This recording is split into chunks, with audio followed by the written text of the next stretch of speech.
हाँ जी, good evening. क्या है ये?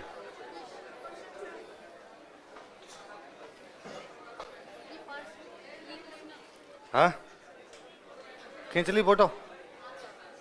आगे आ जाऊँ? खींच खींच पहले। हाँ, अच्छा तू भी खींचे कर ले। ठीक है, मतलब इतना सा तुमसे लिखा नहीं जाता। इसकी भी तुम्हें फोटो खींचनी? हटूं? फटाफट खींचो रे, जिस जिसको फोटो खींचनी है। हाँ, वैशाख पूर्णिमा में एक कहानी सुना दी, चार की कहा है? मैं तुम्हें कोई भाबू लगी कहानी सुनाने वाली? गांव में लुगाइयां सुनाती है कहानी तो एक कहानी है, बाकी है नहीं, मैं क्या करूं? चलो, कई बार मुझे लगता है वो रोजगार अच्छा है ना। मैं एक दिन कोई स्टूडेंट मुझे आके, सर आप विश्वास नहीं करोगे, हमारे गांव में महिलाओं का एक ग्रुप है और उसमें आपके चौथ वाली कहानी है ना, वो घूम रही है, सारी महिलाएं वहां से कहानी सुन रही है। मुझे लगा ये रोजगार ठीक है। कल को गला वड़ा खराब हो जाए, इधर 10-12 घंटा क्लास नहीं ले पाए, कहानियां सुना सुना के यूट्यूब पे रख दो। तो कहानियां खरीदने के लिए सब्सक्राइब करें। लुगाइयों को व्रत तो करना ही है, सुनती रहेगी। बागेश्वर धाम की जय। हाँ बताओ देगी। अच्छा, श्रावण तृतीया को क्या होता है आपका? चौड़ी तीज। भाद्र पूर्णिमा को रक्षाबंधन। भाद्रपद की तृतीया को बड़ी तीज, बूढ़ी तीज, कजली तीज। छठ को हर छठ।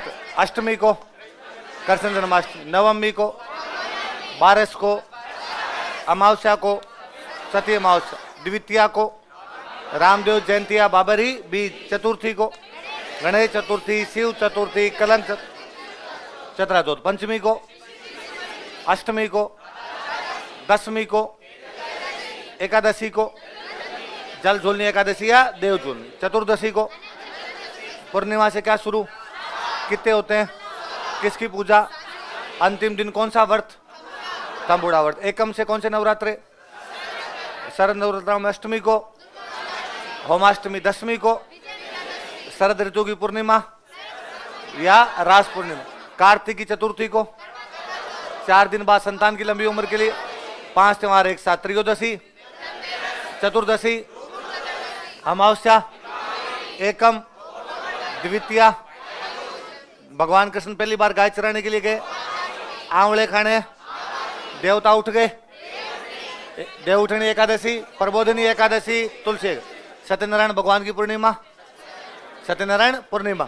माँ की चतुर्थी को तिल के लड्डू खाए तो, या उसको और क्या बोलते हैं, संकट हरण चतुर्थी। एकादशी को, अमावस्या को चुप रहना होता है, अगले दिन से चुपचाप पड़े, नवरात्रे। बसंत की पंचमी, पूर्णिमा को मेला, बेणेश्वर मेला। फाल्गुन की त्रयोदशी, महाशिवरात्रि।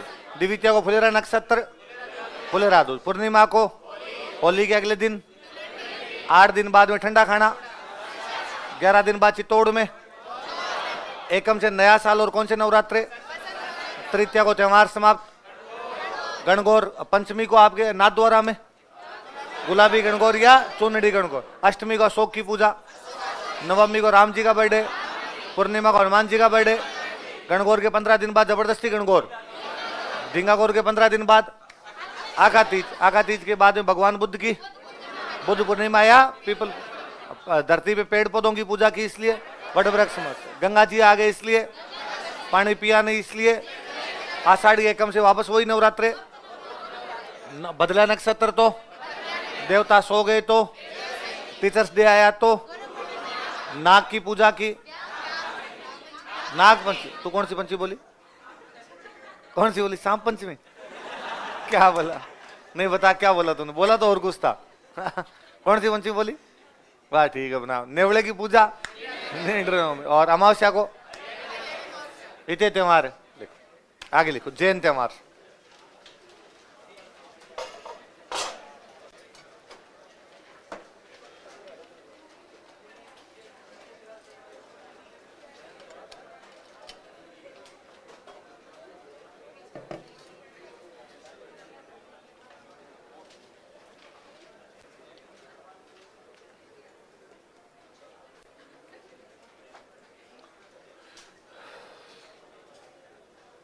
जैनों के पहले भगवान जी हुए भाई ऋषभ देव जी। कौन वे? ऋषभ देव जी। इनको एक नाम और बोलते हैं आदिनाथ जी, तो ऋषभ जयंती लिख लो, आदिनाथ जयंती लिख लो।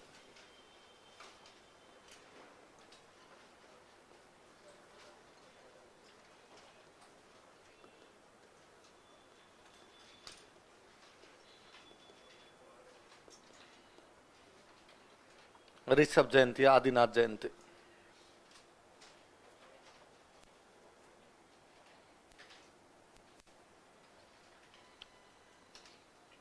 और सुनना देखो, अब मैं आपको कहूं ये शीतलाष्टमी के अगले दिन आती है। शीतलाष्टमी के यात्री अपने जोखिम पर यात्रा करें, लिखो कब आती है। तुम जानो, तुम्हारा काम जाने, मुझे क्या होता।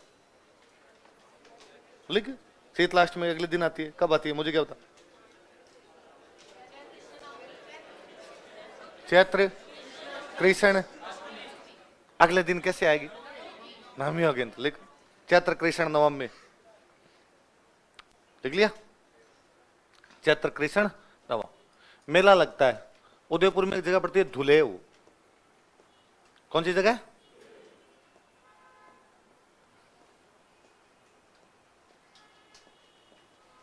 मेला धुलेव, उदयपुर।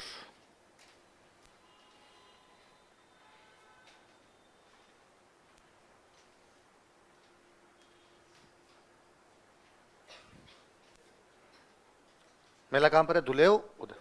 अच्छा, जैन तो कहते हैं हमारे ऋषभ देव जी का मंदिर है। भील जनजाति रहती है, भील कहते हैं ये हमारे केसरिया जी है। क्या कहते हैं? या भील, ये काले रंग की मूर्ति इसलिए कहते हैं काला जी है।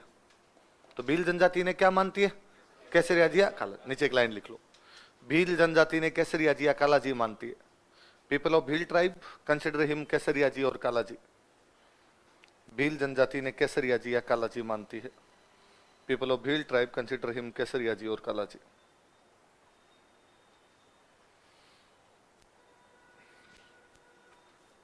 भील जनजाति ने केसरिया जी या काला जी मानती है। People of Bhil tribe consider him Kesariya ji और काला जी। क्या मानती है केसरिया जी? जैनों के अंतिम भगवान वे महावीर। लिखो, महावीर जयंती।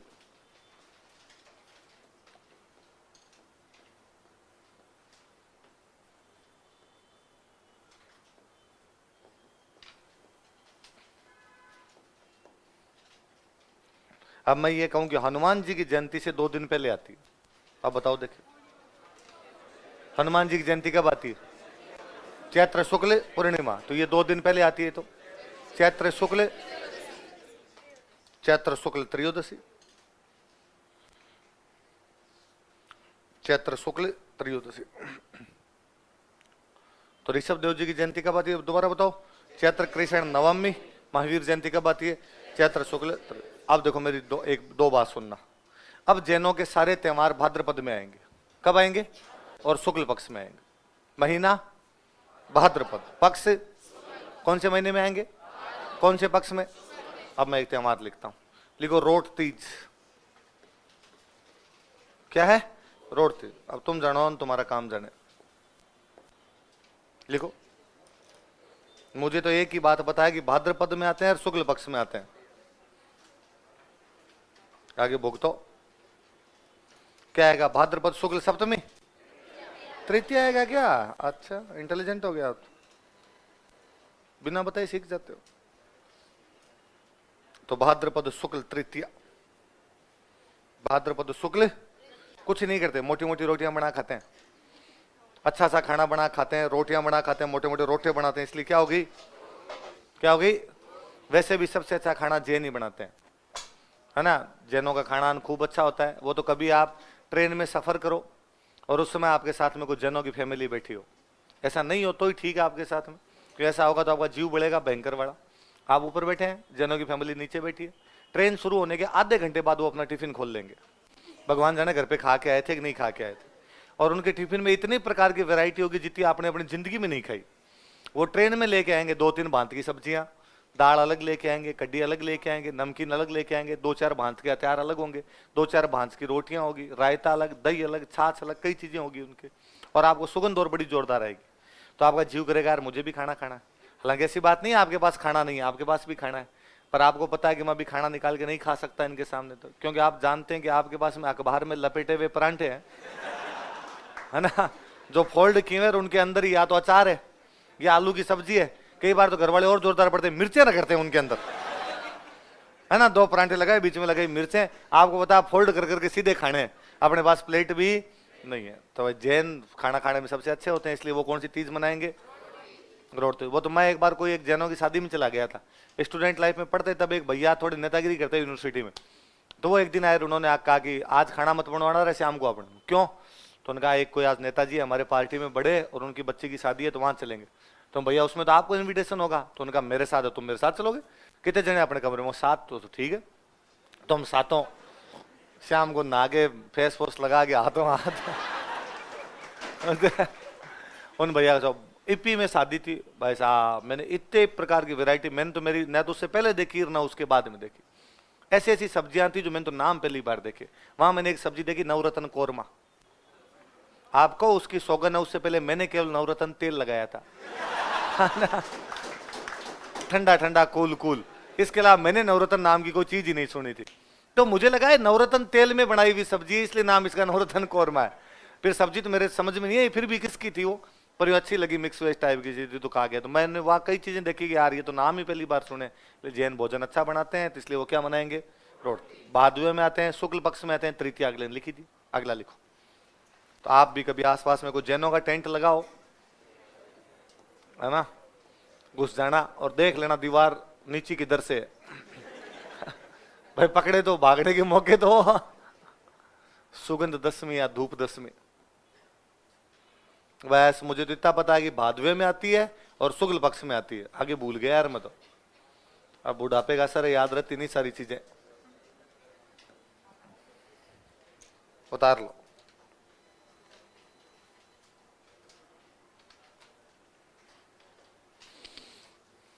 कब आएगी बताओ? देखिए भाद्रपद शुक्ल 10 में।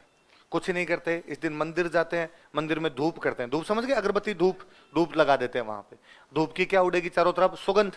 और ये मानते हैं धूप का जब धुआं उड़ता है उसके साथ में आपके पाप उड़ जाते हैं। तो पाप धोने का दिन है, 12 महीने पाप करो, फिर भाद्रपद शुक्ल 10वीं को मंदिर जाओ, वहां पे क्या करो? धूप। धूप के साथ क्या उड़ जाएंगे? पाप। अगले 12 महीने तक वापस पाप करने का लाइसेंस आ जाएगा आपके पास, फिर कर लो वापस कर। आई बात समझो? आगे लिखो। इसके बाद 10 लक्षण पर्व है।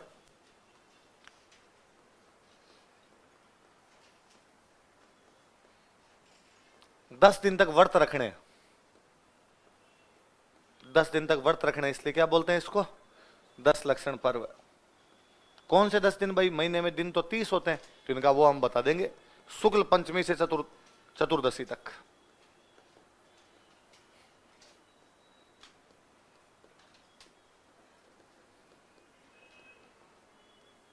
शुक्ल पंचमी से चतुर्दशी तक, फ्रॉम शुक्ल पंचमी टू चतुर्दशी,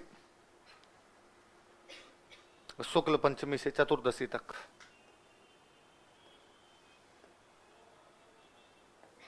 कहां से कहां तक बताओ? देखिए शुक्ल पंचमी से लेके चतुर्दशी तक, शुक्ल पंचमी से चतुर्दशी तक क्या होता है बताओ? 10 लक्षण। कब से कब तक? पंचमी चतुर्दशी। बताओ देखिए पंचमी चतुर्दशी कितने दिन हो गए? 10। पंचम, छठ, सातम, आठम, नम, 10, 6 दिन। 11, 12, 13, 14, 4 दिन। 4 और 4 कितने हो गए? 10। तो 10 दिन तक व्रत करने पर कौन से महीने में? किसने कहा तुम्हें? नहीं, वो तो मैंने 2 ही त्योहार बताए थे खाली, रोड तीजरी। साल में 3 बार करने। साल में कितनी बार करने? 3 बार। पहले तो पहले महीने में करने, चैत्र में, फिर छठे महीने में करने, छठा कौन सा है? भाद्रपद, फिर 11वें महीने में करने, माघ। तो साल में 3 बार 10-10 दिन के व्रत आते हैं। कब कब आते हैं बताओ? देखे चैत्र, भाद्रपद और माघ। कब से कब तक बताओ?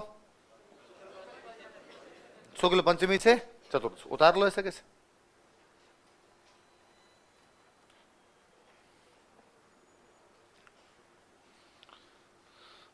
इसका मतलब हो गया कि चैत्र शुक्ल पंचमी से चतुर्दशी, भाद्रपद शुक्ल पंचमी से चतुर्दशी और माघ शुक्ल पंचमी से चतुर्दशी क्या मनाए जाएंगे? 10 लक्षण पर। कुछ ही नहीं करना, व्रत करने होते हैं। इनमें भादवे वाले बड़े हैं, भादवे वाले क्या माने जाते हैं? बड़े। इसलिए भादवे वाले 10 लक्षण पर्व को एक अलग नाम दिया जाता है, इसको बोलते हैं पर्यूषण। क्या बोलते हैं? ये नाम तो सुना होगा यार आपने कभी, लिख लो। भाद्रपद के 10 लक्षण पर्व को, 10 लक्षण पर्व और भाद्रपदा, भाद्रपद के 10 लक्षण पर्व को, 10 लक्षण पर्व और भाद्रपदा, भाद्रपद के 10 लक्षण पर्व को, 10 लक्षण पर्व और भाद्रपदा, भाद्रपद के 10 लक्षण पर्व को पर्यूषण कहा जाता है, is called as Paryushan. Paryushan कहा जाता है, इज कॉल्ड एज पर्यूषण। क्या कहा जाता है? लो सुनो, देखो मैं थोड़ी सी बात बताता हूं। भगवान महावीर और भगवान बुद्ध दोनों समकालीन थे। कौन कौन समकालीन थे? बुद्ध और महावीर। लेकिन भगवान बुद्ध वाली कोचिंग में भीड़ ज्यादा और भगवान महावीर वाली कोचिंग में भीड़ कम। भगवान महावीर ने पूछा अपने स्टाफ से कि भाई क्या है, उधर सेमिनार पे सेमिनार होते जा रहे हैं, अपने यहाँ पे रजिस्ट्रेशन नहीं हो रहे हैं, क्या कारण है? तो स्टाफ वालों ने कहा कि सर अपनी कोचिंग के नियम बहुत ज्यादा कठोर है। नियम क्या बहुत ज्यादा? कैसे? तो जैनों के 5 सिद्धांत, सत्य, अहिंसा, अस्तेय, अपरिग्रह, ब्रह्मचर्य। कौन कौन से 5 बताओ देखे? सत्य, अहिंसा, अस्तेय और ब्रह्मचर्य। सत्य मतलब सच बोलना है, कभी भी झूठ बोलना। अहिंसा मतलब हिंसा कभी भी होनी, किसी भी सूरत में कोई भी हिंसा नहीं। इसलिए 5 बजे से पहले पहले खाना खाओ, क्योंकि यदि अंधेरे में खाना खाओगे दीपक जलाना पड़ेगा, दीपक जलाना पड़ेगा तो कीट पतंगे मरेंगे, हिंसा। दीपक जलाना पड़ेगा, कीट पतंगे आपकी रोटी में सब्जी में आगे गिर सकते हैं, आप खा जाओगे, हिंसा। इसलिए कहा गया मूली नहीं खाओगे, आलू नहीं खाओगे, गाजर नहीं खाओगे, क्योंकि ये जमीन के अंदर लगते हैं, इनको जब उखाड़ते हो तो उनके साथ कीट पतंगे मर सकते हैं, हिंसा। इसलिए कहा गया कि बिना चप्पलों के, बिना जूतों के चलोगे, नंगे पैर चलोगे, क्योंकि तुम जूतों को लेके चलते हो, नीचे बेचारे को चिंटी आ गई, मर गई, हिंसा। इसलिए किसी भी सूरत में किसी भी प्रकार की हिंसा होनी। अस्ते, चोरी नहीं करनी, किसी भी प्रकार के धन की चोरी नहीं होनी चाहिए। अपरिग्रह, किसी भी प्रकार के धन का संग्रह नहीं। ब्रह्मचर्य, हर मामले में संयम, ना ज्यादा सोना, ना ज्यादा पीना, ना ज्यादा खाना, ना ज्यादा खेलना, हर चीज में कंट्रोल होना चाहिए, हर चीज में मर्यादा होनी चाहिए, लिमिटेशन होनी चाहिए। आप किसी भी तरीके से अपने संयम को खो नहीं सकते। तो कहा कि सर अपने नियम इतने कठोर है कि हर आदमी नियम का पालन नहीं कर पाता। साधु सन्यासी तो इन नियमों का पालन कर लेते हैं। एक गृहस्थ आदमी है जिसके लुगाई टाबर है, वो यदि धन का संग्रह नहीं करेगा तो भूखे नहीं मर जाएंगे। वो यदि कोई मजदूर आदमी है, कोई काम करने वाला आदमी है, कोई दुकान रखता है, और आप कहते हो कि तू 5 बजे से पहले खाना खा ले, कैसे खा ले? दुकान 7 बजे बढ़ा के आता है, तो उसको दुकान बंद करवाएं फिर उसकी। तो भगवान महावीर ने कहा चलो फिर अपने 2 प्रकार के कोर्स लॉन्च करेंगे, एक ऑनलाइन और एक ऑफलाइन। जो ऑफलाइन स्टूडेंट है, मतलब जो कोचिंग में बैठ के पढ़ेंगे, उनको तो 500 मानने पड़ेंगे, वैसे के वैसे मानने पड़ेंगे जैसे हम पर लिख रखा है। सत्य, अहिंसा, अस्तेय, अपरिग्रह, ब्रह्मचर्य, वो ही मानने पड़ेंगे। झूठ नहीं बोलेगा, हिंसा नहीं करेगा, चोरी नहीं करेगा, धन का संग्रह नहीं करेगा, और ब्रह्मचर्य का क्या करेगा? फल। साधु सन्यासी के बारे में हो भी सकती है, धन का संग्रह क्यों करना है? जो मिलेगा वो खाओ, नहीं मिले तो भूखे रहो। लेकिन जो गृहस्थ है, जो घर पे बैठे हुए, जो अपना काम काज करते हैं, लुगाई टाबरों के साथ रहते हैं, वो थोड़ा थोड़ा झूठ बोल सकते हैं, थोड़ी थोड़ी हिंसा कर सकते हैं, थोड़ी थोड़ी चोरी कर सकते हैं, थोड़े थोड़े धन का संग्रह कर सकते हैं, और थोड़ा थोड़ा ब्रह्मचर्य को खो सकते हैं, संयम को खो सकते हैं, थोड़ा बहुत कंट्रोल उनका जा सकता है, कोई दिक्कत नहीं इसमें। तो 2 नियम बनाए, एक बनाया महाव्रत, एक बनाया अणुव्रत। कौन कौन से 2 बनाए? साधु सन्यासियों पे तो क्या लागू होगा? महाव्रत। और जो गृहस्थ होंगे उन पे क्या लागू होगा? अणुव्रत लागू। तो यही है, आप ऑफलाइन स्टूडेंट हो तो आपको सामने बैठ के पढ़ना ही पड़ेगा, है ना। आप ये नहीं कह सकते मेरे सामने बैठ के मत नहीं पढ़ रहा, अल्लाह क्या करेगा, है ना। यहाँ बैठे हो तो आपको पढ़ना ही पड़े। ऑनलाइन वालों की सुविधा है, ऑनलाइन वाले पढ़ रहे हैं, घर पे पढ़ते पढ़ते उनको लगा सर फालतू बकवास कर रहे हैं, पढ़ा नहीं रहे हैं, उठ के मोबाइल क्या बंद चला गया, क्योंकि वो महाव्रत का पालन नहीं कर रहा है। किसका पालन कर रहा है? तुम किसका पालन कर रहे हो? तुम साधु सन्यासी हो, तुम सारे क्या हो? तो भगवान महावीर ने आपके लिए बनाया महाव्रत, और जो ऑनलाइन पढ़ते हैं उनके लिए क्या बनाया? तो इनमें व्रत में भी कहा गया कि जो साधु सन्यासी हैं वो तो चैत्र वाले व्रत भी करेंगे, भाद्रपद वाले व्रत भी करेंगे, और माघ वाले व्रत भी करेंगे। लेकिन जो गृहस्थ आदमी है वो भाई यूं व्रत करने लग जाएगा तो काम करोगे, व्रत करोगे तो खाओगे नहीं, खाओगे नहीं, एनर्जी नहीं तो काम कैसे करोगे? तो उनको कहा तुम केवल भादवे वाले रख लो, बाकी रखने की आवश्यकता तो भादवे वाले तो सारे रखेंगे, साधु सन्यासी भी रखेंगे और गृहस्थ भी रखेंगे, लेकिन चैत्र और माघ वाले हैं वो गृहस्थों को रखने की आवश्यकता नहीं, वो केवल कौन रखेंगे? साधु सन्यासी। तो बड़े कौन से हो गए? भाद्रपद वाले, सारे रख रहे हैं, इसलिए भाद्रपद वालों का अलग नाम पड़ा पर्यूषण। क्या नाम पड़ा? पर्यूषण का मतलब होता है महापर्व है। क्या मतलब होता है? महा मतलब बड़ा, पर्व मतलब त्योहार। तो इन तीनों में से बड़ा त्योहार कौन सा हो गया? आई बात समझ में? तो भाद्रपद के 10 लक्षण पर्व क्या कहलाते हैं? पर्यूषण। अब जैनों में 2 ब्रांचेज हो गई बाद में आगे चल के, एक ब्रांच हो गई दिगंबर और एक ब्रांच होगी, तो इनमें अंतर आ गए। इन्होंने कहा भाई हम तो नहीं मानेंगे ऐसे। सुनना देखो अब मेरी बात। दिगंबरों ने कहा कि दिगंबर पुरानी ब्रांच थी, पुराना नियम तो यह कहता है कि कब से कब तक आना चाहिए पर्यूषण, बताओ देखे? भाद्रपद शुक्ल पंचमी से चतुर्दशी।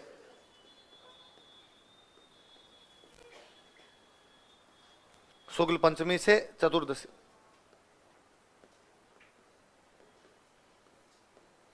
लेकिन श्वेतांबरों ने कहा कि हम इनकी बात नहीं मानेंगे भाई, हम तो हमारा उल्टा करेंगे, और हमारा तो पर्यूषण 10 दिन का आएगा ही नहीं, हमारा पर्यूषण 8 का है। कितने दिन का है? और जब दिगंबरों का खत्म होता है, शुरू होता है ना, तब हम खत्म कर देंगे। दिगंबरों का शुरू कब हो रहा है? पंचमी, इनका चौथ पे तो खत्म ही कर देंगे। अब चौथ पे खत्म करना 8 दिन का है, तो बताओ शुरू कब करें? कृष्ण पक्ष में भी कब?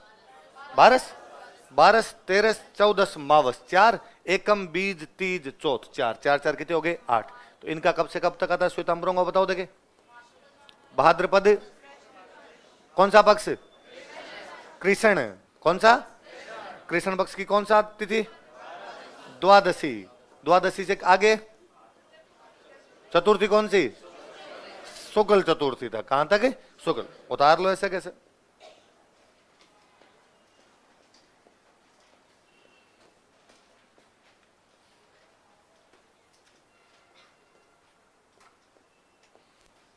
From Bhadrapada Krishna Dwadashi to Bhadrapada Shukla Chaturthi. इधर वाले हम लिख लेना फ्रॉम भाद्रपद शुक्ल पंचमी टू चतुर्दशी।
पर्यूषण। दिगंबरों का पर्यूषण कब से कब तक होता है, बताओ देखिए? भाद्रपद शुक्ल पंचमी से चतुर्दशी। श्वेतांबरों का भाद्रपद शुक्ल। अच्छा, ये कहा गया कि जब आप व्रत रखते हो इसका मतलब खाते पीते नहीं। खाते पीते नहीं इसका मतलब आपके शरीर में एनर्जी भी नहीं है। एनर्जी नहीं है तो आप कोई कामकाज मत करो, घर पे बैठो। व्रत का मतलब ये था शुद्ध। व्रत का मतलब क्या है? शुद्धता प्राप्त करें। शुद्धता किसकी? शरीर में ठूस ठूस के भर रहे हैं। थोड़े दिन के लिए बीच में खाना पीना कम करो ताकि शरीर शुद्ध हो, वरना बेचारी जो आहार तंत्र है, जो पाचन नली, वो चिल्लाती है कि भाई साहब सारे दिन गिरते रहते हो यार, कभी तो रेस्ट लेने दो। तो शरीर को क्या मिलेगा? रेस्ट। शरीर को जब रेस्ट मिलेगा तो आप घर पे रहोगे, कामकाज नहीं करोगे, तो आप सोचोगे। क्या सोचोगे? तो आप अपने बारे में सोचोगे। कहा गया व्रत के दिनों में कोई कामकाज भी नहीं करना चाहिए, किसी से बोलना भी नहीं चाहिए, हो सके उतना कम बोलना चाहिए, चुपचाप रहना चाहिए। तो जब बंदा चुपचाप रहेगा, काम नहीं करेगा, तो क्या करेगा? तो सेल्फ इवोल्यूशन करेगा, अपने बारे में सोचेगा। और जब कोई अपने बारे में सोचेगा तो उसे कमियां नजर आएगी। तब बंदे को अपने बारे में लगेगा कि हाँ यार, उस दिन क्लास में सीट के लिए लड़े थे, फालतू में लड़े यार, कोई लेना देना था नहीं, पीछे जाके बैठ जाते तो भी क्या फर्क पड़ जाता। और उस दिन गलती भी अपनी थी यार, उसकी गलती थी नहीं, या उसकी भी गलती थी, ना लड़ते तो कम से कम 2 दिन दिमाग खराब नहीं रहता। या सिटी बस में किराए के लिए झगड़ गए थे, वैसा भी अपने को नहीं करना चाहिए था। या उस दिन यार मम्मी के सामने बोल गए थे, ये भी अपने को करना नहीं चाहिए था। यदि किसी बंदे को अपनी गलतियों का एहसास होता है तो बंदा सॉरी बोलना चाहता है। हमारे साथ अक्सर समस्या क्या है कि हमें ये फील ही नहीं हो पाता कि हमने गलती की है, तो इससे ईगो फिर बीच में आता है और हमें लगता है मैं क्यों सॉरी बोलूं, अगला सॉरी बोले। पर यदि कभी भी आपको फील होता है ना कि यार गलती मेरी थी, आप फटाफट चाहते हो कि सॉरी बोल दो ताकि मन से बोझ उतरे, क्योंकि मन पे बोझ लेके बाद में आगे काम नहीं किए जाते। तो कहा कि 10 दिन व्रत रखोगे, आपको ऐसी कमियां पता चलेगी, कमियां पता चलेगी तो आप लोगों से क्या जाके बोलोगे, सॉरी। तो इन व्रत के जस्ट बाद में क्या बोली जानी चाहिए, सॉरी बोली जानी, मिच्छामि दुक्कडम। क्या आना चाहिए, मिच्छामि दुक्कडम। मिच्छामि दुक्कडम का मतलब क्या बोल देना चाहिए, सॉरी। इन्होंने कहा हाँ हम सॉरी बोलेंगे। इनके सॉरी बोलने को बोलते हैं पड़वा ढोक। क्या बोलते हैं? और ये खत्म कब हो रहा है, चतुर्दशी को, उसके एक दिन छोड़ के ये पड़वा ढोक मनाते हैं, मतलब आश्विन कृष्ण एकम। कब मनाते हैं? आश्विन कृष्ण एकम। क्या है पड़वा ढोक? क्षमा याचना का दिन। क्या है? क्षमा याचना पर्व, फॉरगिवनेस डे, क्षमा याचना का दिन। इन्होंने कहा हम भी मनाएंगे भाई ये तो, और इन्होंने कहा हम एक दिन छोड़ेंगे नहीं, हम डायरेक्ट ही मना लेंगे। और इन वाले का नाम अलग है, इन वाले का नाम है संवत्सरी। क्या नाम है? जस्ट अगले दिन मना लेंगे। तो खत्म कब हो रहा है, चतुर्थी पे। अगला दिन क्या आ जाएगा, शुक्ल पंचमी। तो ये कब मना लेते हैं अपना, शुक्ल पंचमी। इन वाला भी समय याचना पर्व। आगे समझ में?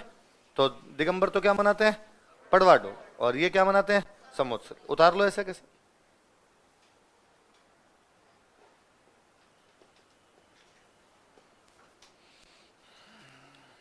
फॉरगिवनेस डे लिखना है इंग्लिश वाले, पड़वा ढोक लिख के उसके आगे लिखना है ना, फॉरगिवनेस डे।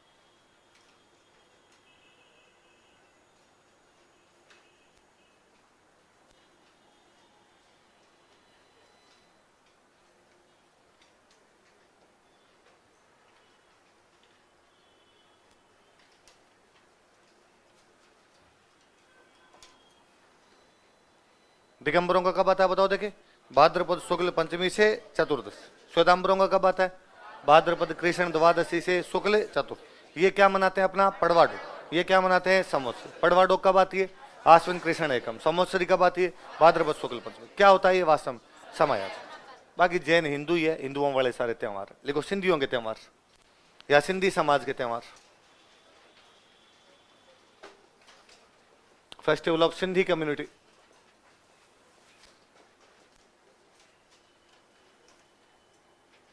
सिंधी समाज के त्योहार, फेस्टिवल ऑफ सिंधी कम्युनिटी।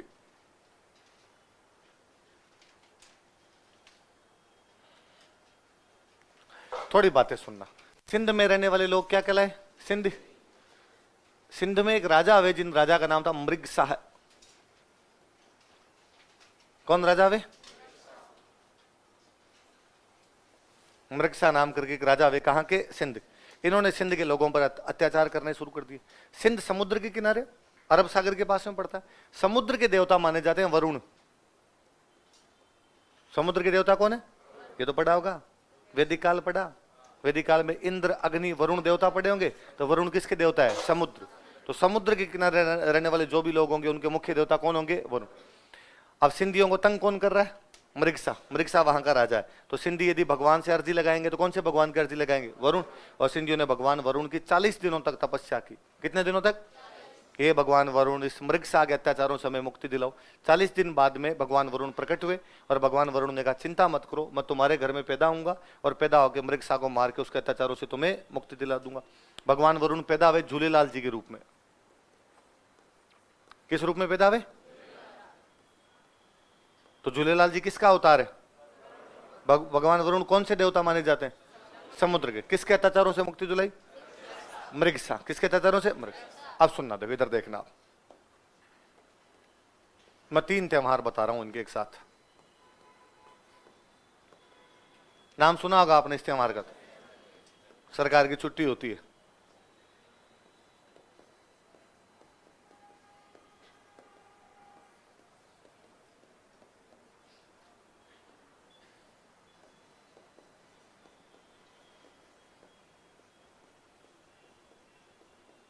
कौन कौन से 3 त्योहार बोलो देखे? चेटी चंड, आसू चंड और दोबारा बताओ। मैं सिंपल बताता हूँ, लिखना मत एक बार। झूलेलाल जी का जन्म हुआ चेटी चंड, झूलेलाल जी की मृत्यु हुई आसू चंड, झूलेलाल जी की 40 दिन तक तपस्या की चालियाम, तो 40 दिन व्रत रखे जाते हैं। आई बात समझ? जन्म हुआ उसको, मृत्यु भी उसको, 40 दिन के व्रत है वो। आगे बात सुन, झूलेलाल जी कौन है? वरुण के अवतार। वरुण कौन है? समुद्र के। अब बात है आते कब है त्योहार? पहला नाम बोलो, दोबारा बोलो, क्या नाम? क्या नाम है? चेटी चंड। चेटी का मतलब चैत्र, चेटी का मतलब चंड का मतलब चांद। चैत्र का पहला चांद, चैत्र का पहला चांद कब आएगा? चैत्र शुक्ल एकम। कब आएगा? जो आपका नया साल है, जो आपका बसंत नवरात्रि है, वही आपका क्या है? इसलिए चेटी चंड की छुट्टी होती है। चेटी चंड की छुट्टी इसलिए नहीं है कि बसंत नवरात्र है, वो छुट्टी इसलिए नहीं है कि नया साल है, वो छुट्टी इसलिए है क्योंकि सिंधियों का क्या होता है? आई बात सुन, चेटी चंड को क्या हुआ था?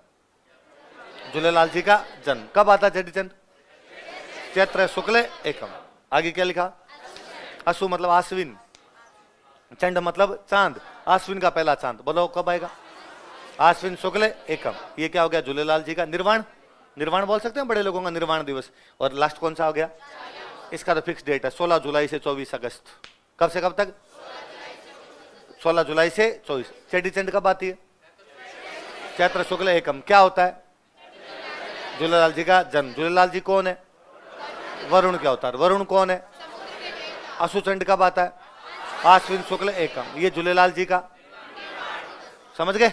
लिखो चेटी चंड।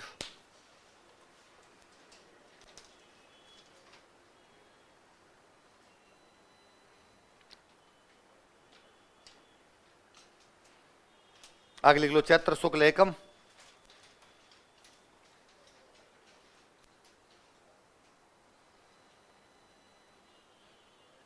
नीचे लिख लो झूलेलाल जी की जयंती, झूलेलाल जयंती, झूलेलाल जयंती,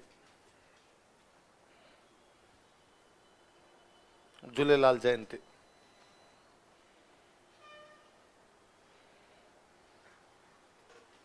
झूलेलाल जयंती। फिर नीचे लिखो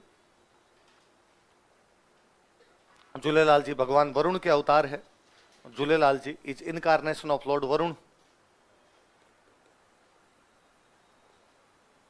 झूलेलाल जी भगवान वरुण के अवतार है। Jhulelal ji is incarnation of Lord Varun. Jhulelal ji भगवान वरुण के अवतार है। Jhulelal ji is incarnation of Lord Varun.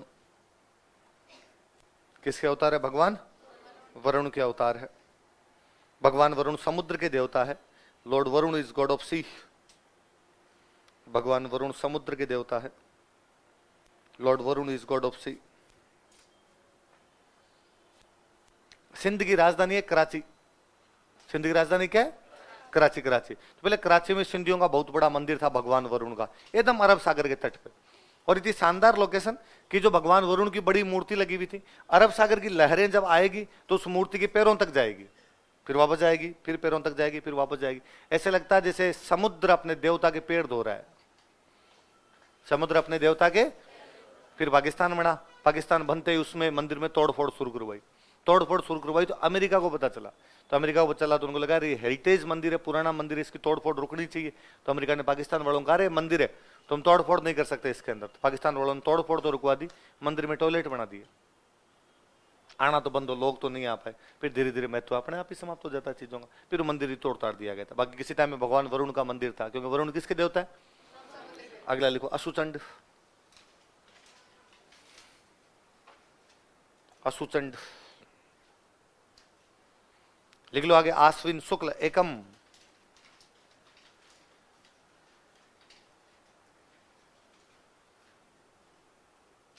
आश्विन शुक्ल एकम। नीचे लिख लो झूलेलाल जी का निर्वाण दिवस, निर्वाणा डे ऑफ झूलेलाल जी। झूलेलाल जी का निर्वाण दिवस, निर्वाणा डे ऑफ झूलेलाल जी।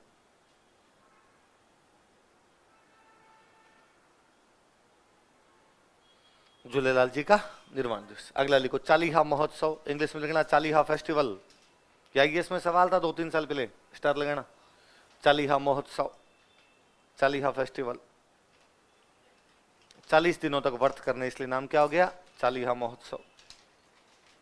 बराबर लिख लो। 16 जुलाई से 24 अगस्त, 16 जुलाई से 24 अगस्त, 16 जुलाई टू 24 अगस्त, 16 जुलाई से 24 अगस्त, 16 जुलाई टू 24 अगस्त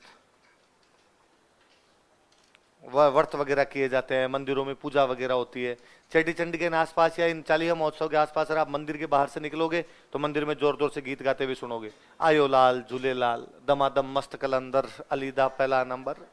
ये दमादम मस्त कलंदर अलीदा पहला नंबर झूलेलाल जी की आरती है। ये क्या है? झूलेलाल जी की। भगवान जाने हम शादियों में डांस क्यों करते हैं, अपने डांस हो रखा है इस पे आजकल। ये यूं आरतियों पे डांस होते, फिर करो कभी ओम जय जगदीश हरे। पर भारत की जनता है, कुछ ही कर जाए। एक त्योहार और लिख लो, थदड़ी सातम।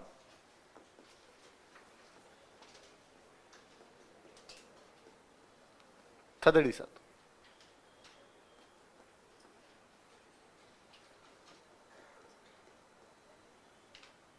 गलत लिख दिया क्या? पहले सही लिखा था। थदड़ी सातम।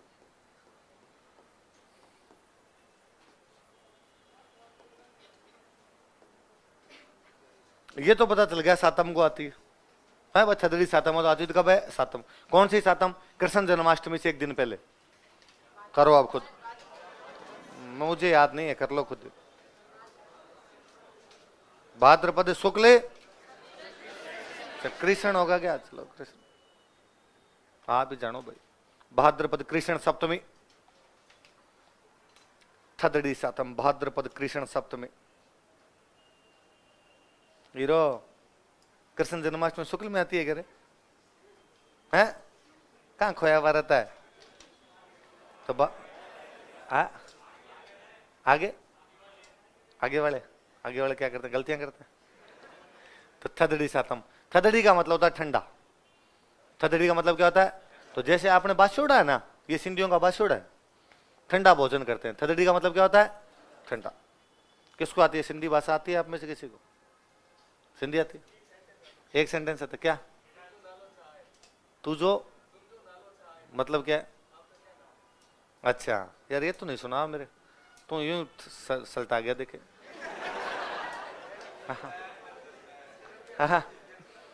ओके। क्या कहाँ पे? अच्छा, तो याद नहीं, मुझे इनके खूब सारे शब्द आते हैं। ऐसे ठंडे को बोलते हैं थदड़ी, दूध को बोलते हैं खीर, दूध को खीर, खीर कहेंगे दूध को। है खीर को भगवान जाने क्या कहते हैं, खीर को खीर कहते हैं। कटोरी को कहते हैं मुंगरी, मोंगरी। प्याज, प्याज को कहते हैं बसर, लहसुन को कहते हैं थुम, हल्दी को कहते हैं बसार। तो ये खूब सारे शब्द। मैं तो वहाँ मुसलमानों गाँव था, मुसलमान सारे सिंधी मुसलमान थे, तो सिंधी मुसलमान यही बोलते, असांजे तुसांजे, मेरा तुम्हारा, तो असांजे तु। महिला को बोलते जाड़।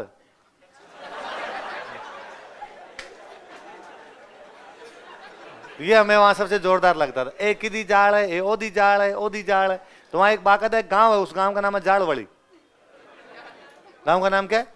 तो कोई पाकिस्तान में बहावलपुर नाम की जगह है, वहां के नवाब साहब वहां शादी करके गए थे। तो नवाब साहब को उधर आए हुए थे और उनको कोई लड़की पसंद आई, वहां पे वो शादी करके चले गए। तो नवाब जाड़ लेके गया था, इसलिए जगह का नाम क्या है? कि भाई वो जाड़ कहाँ से लेके गए, जाड़ कहाँ से लेके, भाई वो पत्नी कहाँ से लेके गए, किस गांव से लेके, इसलिए गांव का नाम ही क्या हो गया? जाड़ वाली। तो बसर, बसर प्याज को बोलते बसर। तो ये शायद उधर सिंध पे अरबी असर था कि अरबों ने सबसे पहले इधर सिंध की तरफ कब्जा किया था। कि पहले मुझे ये लगता था सिंधियों का शब्द है बसर, कि बसर को, प्याज को ये बसर बोलते हैं। मैं भी थोड़े दिन पहले एक अरबी वेब सीरीज देख रहा था, तो उसमें सबटाइटल के साथ देख रहा था, पर साथ में वो अरबी में लिखे हुए भी आ रहे थे, तो वो उसमें प्याज को बसर बोल रहा था। तो मुझे वापस लगा यार, ये तो प्याज को बसर तो अपने बचपन से बोलते हैं, और अपने को ये लगता था ये अपने सिंधियों की भाषा है, जबकि ये तो अरबी टच है, जो अरबी टच बाद में इधर सिंधियों पे आ गया होगा। और दूध को खीर, तो मतलब वहाँ खूब सारे लोग, हम भी इस पे यूं बड़ा होता भाई, किसी को कहा कि वो कोई सिंधी यार आपको आग खीर लोगे, तो आपको लगा ठीक है मिल ही जाएगी। अब आपने ले लिया, तब उसने कहा दूध दूध ला के दिया, चावल ढूंढने पे नहीं मिले। तो यहाँ अपने मालीनगर में खूब सारे सिंधी रहते हैं, तो मैं वहाँ एक वो डेयरी का बूथ था, तो उन भैया से दूध वूध लेने के लिए मैं जाया करता था। एक दिन मैं वो 3-1 बजे उठा नींद लेके, तो मैं चाय बनाते यार दूध लेके आते, मैं लेने के लिए गया तो लाइन लगी हुई थी, वो छोटा सा काउंटर था, उसमें से भैया वो देते। तो मेरे से जस्ट आगे कोई भैया खड़े थे, वो सिंधी थे, और वो और दुकान वाले भैया दोनों आपस में जानकार रहे होंगे। तो उन भैया ने उनसे मांगा कि भाई खीर, तो वो सामने से उधर का खीर था, विटीज गया। विटीज गया मतलब बह गया, गिर गया। गिरने को विटीज ना बोलते थे, कि खीर था विटीज गया। मैं पीछे खड़ा था, मैंने जैसे सेंटेंस सुना कि भाई दूध तो गिर गया, तो मैं लाइन से हटा, मैं दूसरी दुकान पर चलते हैं। वो दुकान वाले भैया मुझे जानते थे, उन्होंने कहा अरे राजवीर क्या लेने आए थे, चल कैसे पड़े, क्या उनको लगा हो सकता है पैसे वैसे भूल गया और हो गया, तो आज ले जाओ यार, पैसे बाद में दे देना भले। तो मैंने कहा नहीं भैया, मैं तो दूध लेने आया था, आपके पास दूध है ही नहीं, तो किसी और डेयरी से लूंगा।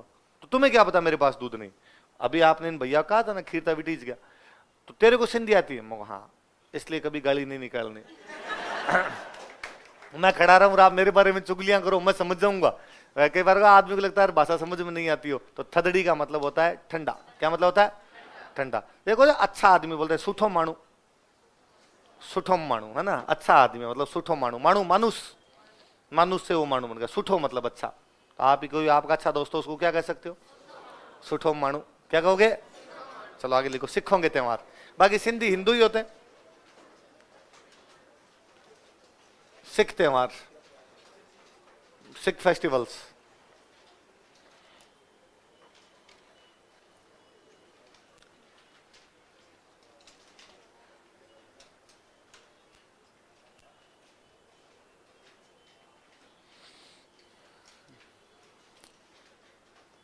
सिखों के पहले गुरुजी कौन हुए? लिखो तो, गुरु नानक जयंती।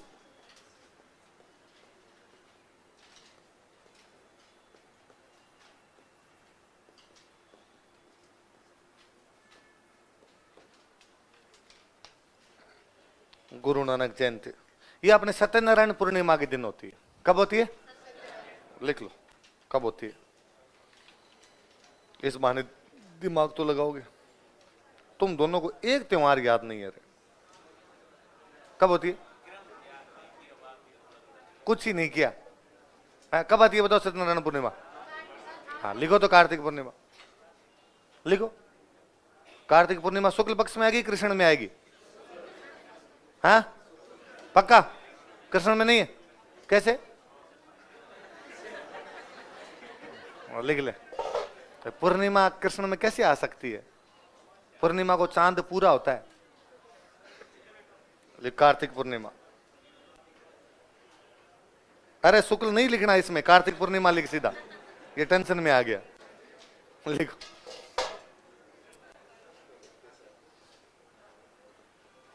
मेले लिख लो।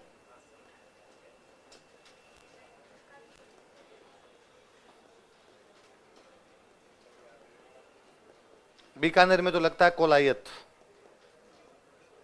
कोलायत में हिंदुओं का भी तो लगता है ना इस दिन, और चूरू में लगता है साहवा।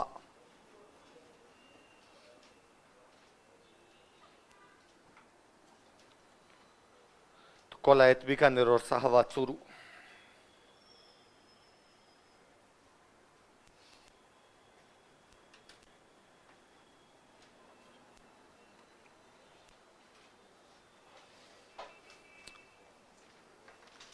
अब कोई आपसे पूछे कि राजस्थान में ऐसी जगह है जहां पर एक ही दिन हिंदू तथा सिख दोनों इकट्ठे होते हैं, कोलायत, वो दिन कौन सा है?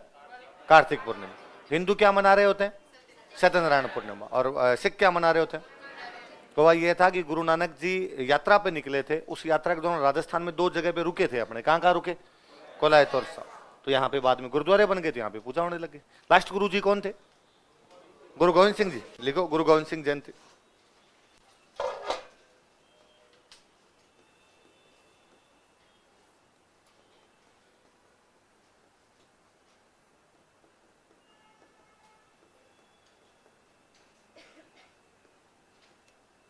पौष शुक्ल सप्तमी, पौष शुक्ल सप्तमी।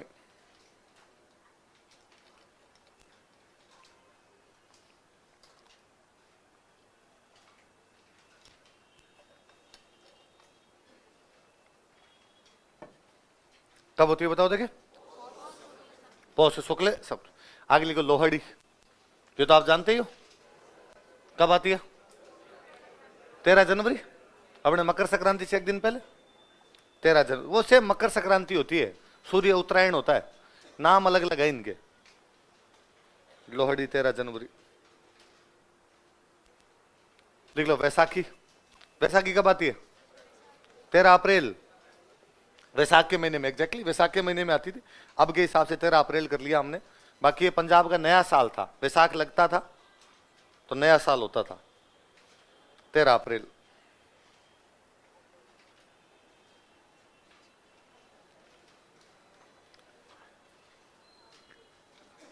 तेरह अप्रैल 1699 को, कब की बात है? पंजाब में एक जगह पड़ती है आनंदपुर साहिब। कौन सी जगह? वहां गुरु गोविंद सिंह जी ने एक पंथ की स्थापना की थी, खालसा। कौन से पंथ की? खालसा का मतलब होता है भगवान, निराकार परमात्मा। क्या मतलब होता है खालसा का? ऐसा परमात्मा जिसके गुणों के और आकार के बारे में हमें जानकारी नहीं, उसको उन्होंने क्या कहा था? खालसा। राज करेगा खालसान, बाकी बचे ना कोई।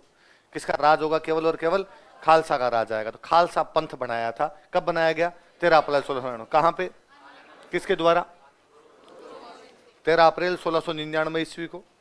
On 13 अप्रैल 1699 एडी, 13 अप्रैल 1699 ईस्वी को आनंदपुर साहिब में, एट आनंदपुर साहिब, आनंदपुर साहिब में, एट आनंदपुर साहिब,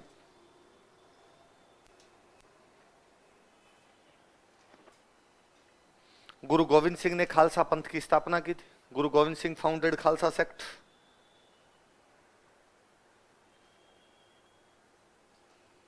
गुरु गोविंद सिंह ने खालसा पंथ की स्थापना की थी। गुरु गोविंद सिंह फाउंडेड खालसा सेक्ट।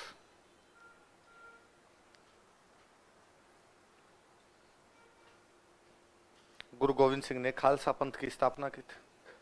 किसकी स्थापना की थी? खालसा पंथ। किसने? कब?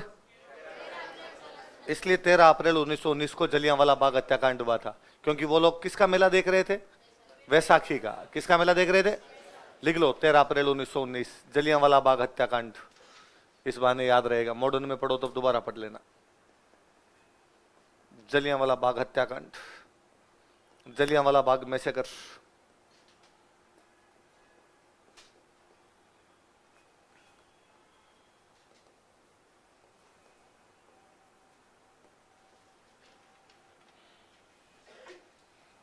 ये भाई आपके सिखों के हो गए।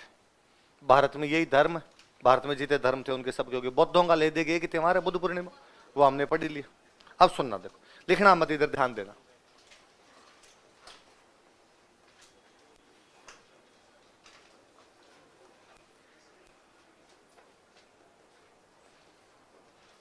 ये 3 धर्म कौन कौन से? इन तीनों की शिक्षाएं एक जैसी, ये तीनों सेम सेम बात फॉलो करते हैं। कौन कौन से? यहूदी, ईसाई। ये तो तीनों की उत्पत्ति एक ही जगह से, यरूशलेम। कहां से? इजराइल। इजराइल का एक शहर है यरूशलेम, तीनों की उत्पत्ति वहां से मानी जाती है। ये तीनों धर्म ये मानते हैं कि भगवान एक है, भगवान निराकार है। मतलब उसके आकार के बारे में हमें कोई भी जानकारी, उसके गुण और आकार हम नहीं जानते, इसलिए वो निर्गुण है। आकार नहीं पता, इसलिए वो क्या है? निराकार। अब यदि किसी के आकार की आपको जानकारी नहीं है तो क्या उसकी फोटो बना सकते हो? क्या उसकी मूर्ति बना सकते हो? इसलिए ये तीनों धर्म मूर्ति पूजा नहीं करते। तीनों धर्म मूर्ति पूजा, भगवान एक है, निराकार है, मूर्ति पूजा नहीं करते। ये कहते हैं भगवान टाइम टू टाइम अपना एक दूत भेजता है। जब भी धरती पर गड़बड़ी होती है तो गड़बड़ी को संभालने के लिए भगवान टाइम टू टाइम क्या भेजता है? दूत। यहूदी कहते हैं वो जो दूत आए थे उनका नाम था मोजेस। दूत का नाम क्या था? उन्होंने दुनिया को संभाला, सही किया एकदम। फिर यहां से गए, जाने लगे, लोगों ने कहा कि साहब आप चले जाओगे फिर कौन संभालेगा? तो कहा मैं तुम्हें एक बुक देख के जाता हूं, इस बुक में देख लेना जो भी तुम्हें देखना हो, इसमें सारी बातें लिख दी मैंने। बुक का नाम है ओल्ड टेस्टामेंट। क्या नाम है? एक भगवान, उनका एक दूत और उनकी एक किताब। ये पवित्र किताब है। किताब की पूजा कर लेंगे, मूर्ति पूजा नहीं। कब करेंगे किताब की पूजा? वो एक दिन फिक्स किया उन्होंने, कहा सैटरडे चलेंगे। कब चलेंगे? तो इनका जो दिन है वो कौन सा माना, पवित्र दिन कौन सा माना जाता है? सैटरडे। ये ऐसा मानते हैं कि भगवान ने जब दुनिया बनाई थी 7 दिन में बना दी, सैटरडे को रेस्ट किया था, तो सैटरडे वाला दिन है, तो इन्होंने कहा इस दिन अपने भगवान की पूजा वगैरह कर ली जाएगी। मोजेस कह के गए कि मेरे 1000 साल बाद नया दूत आएगा। कितने साल बाद? 1000 साल बाद नए दूत आए, वो है ईसा मसीह। कौन है? जिन लोगों ने इस बात को मान लिया, ईसा मसीह ने कहा मैं नया दूत हूं, जिन्होंने इस बात को मान लिया वो क्या कहलाए? पहले सारे यहूदी थे, वे यहूदी जो ईसा मसीह को मानने लगे क्या कहलाए? पर कईयों ने नहीं माना, नहीं माना, वो क्या रह गए? यहूदी। तो यहूदियों ने ईसा मसीह को मारा था। ईसा मसीह को मारने वाले भी कौन थे? यहूदी। उनका झूठ बोल रहा है, ये कोई दूत वूत नहीं है। पर ईसा मसीह भी उससे पहले एक बुक दे के चले गए, उस बुक का नाम है न्यू टेस्टामेंट। क्या नाम है? और इस न्यू टेस्टामेंट को आप बोलते हो बाइबिल, क्या बोलते हो? और ये कहते हैं हमारा जो पवित्र दिन है वो है संडे। वो कौन सा है? ईसा मसीह ने कहा मेरे 1000 साल बाद नया दूत आएगा, पर इस बार नए दूत थोड़े जल्दी आए, मोहम्मद साहब आए, और मोहम्मद साहब आ गए 570 साल बाद। कितने साल बाद में? और मोहम्मद साहब ने आके कहा मैं नया दूत हूँ। लोगों ने कहा भाई नहीं, हम तो नहीं मानते आपको नया दूत 1000 साल बाद में आता है। कहा नहीं भाई, इस बार पाप जल्दी बढ़ गए तो भगवान ने जल्दी भेज दिया मुझे, और सुनो मैं लास्ट हूं, मेरे बाद कोई दूत नहीं आएगा। तो मोहम्मद साहब अंतिम पैगंबर है। दूत को क्या बोलते हैं? पैगंबर। तो मोहम्मद साहब क्या माने जाते हैं? अंतिम। मोहम्मद साहब एक बुक दे के चले गए, वो बुक कौन सी होगी? पवित्र दिन कौन सा था? जुम्मा।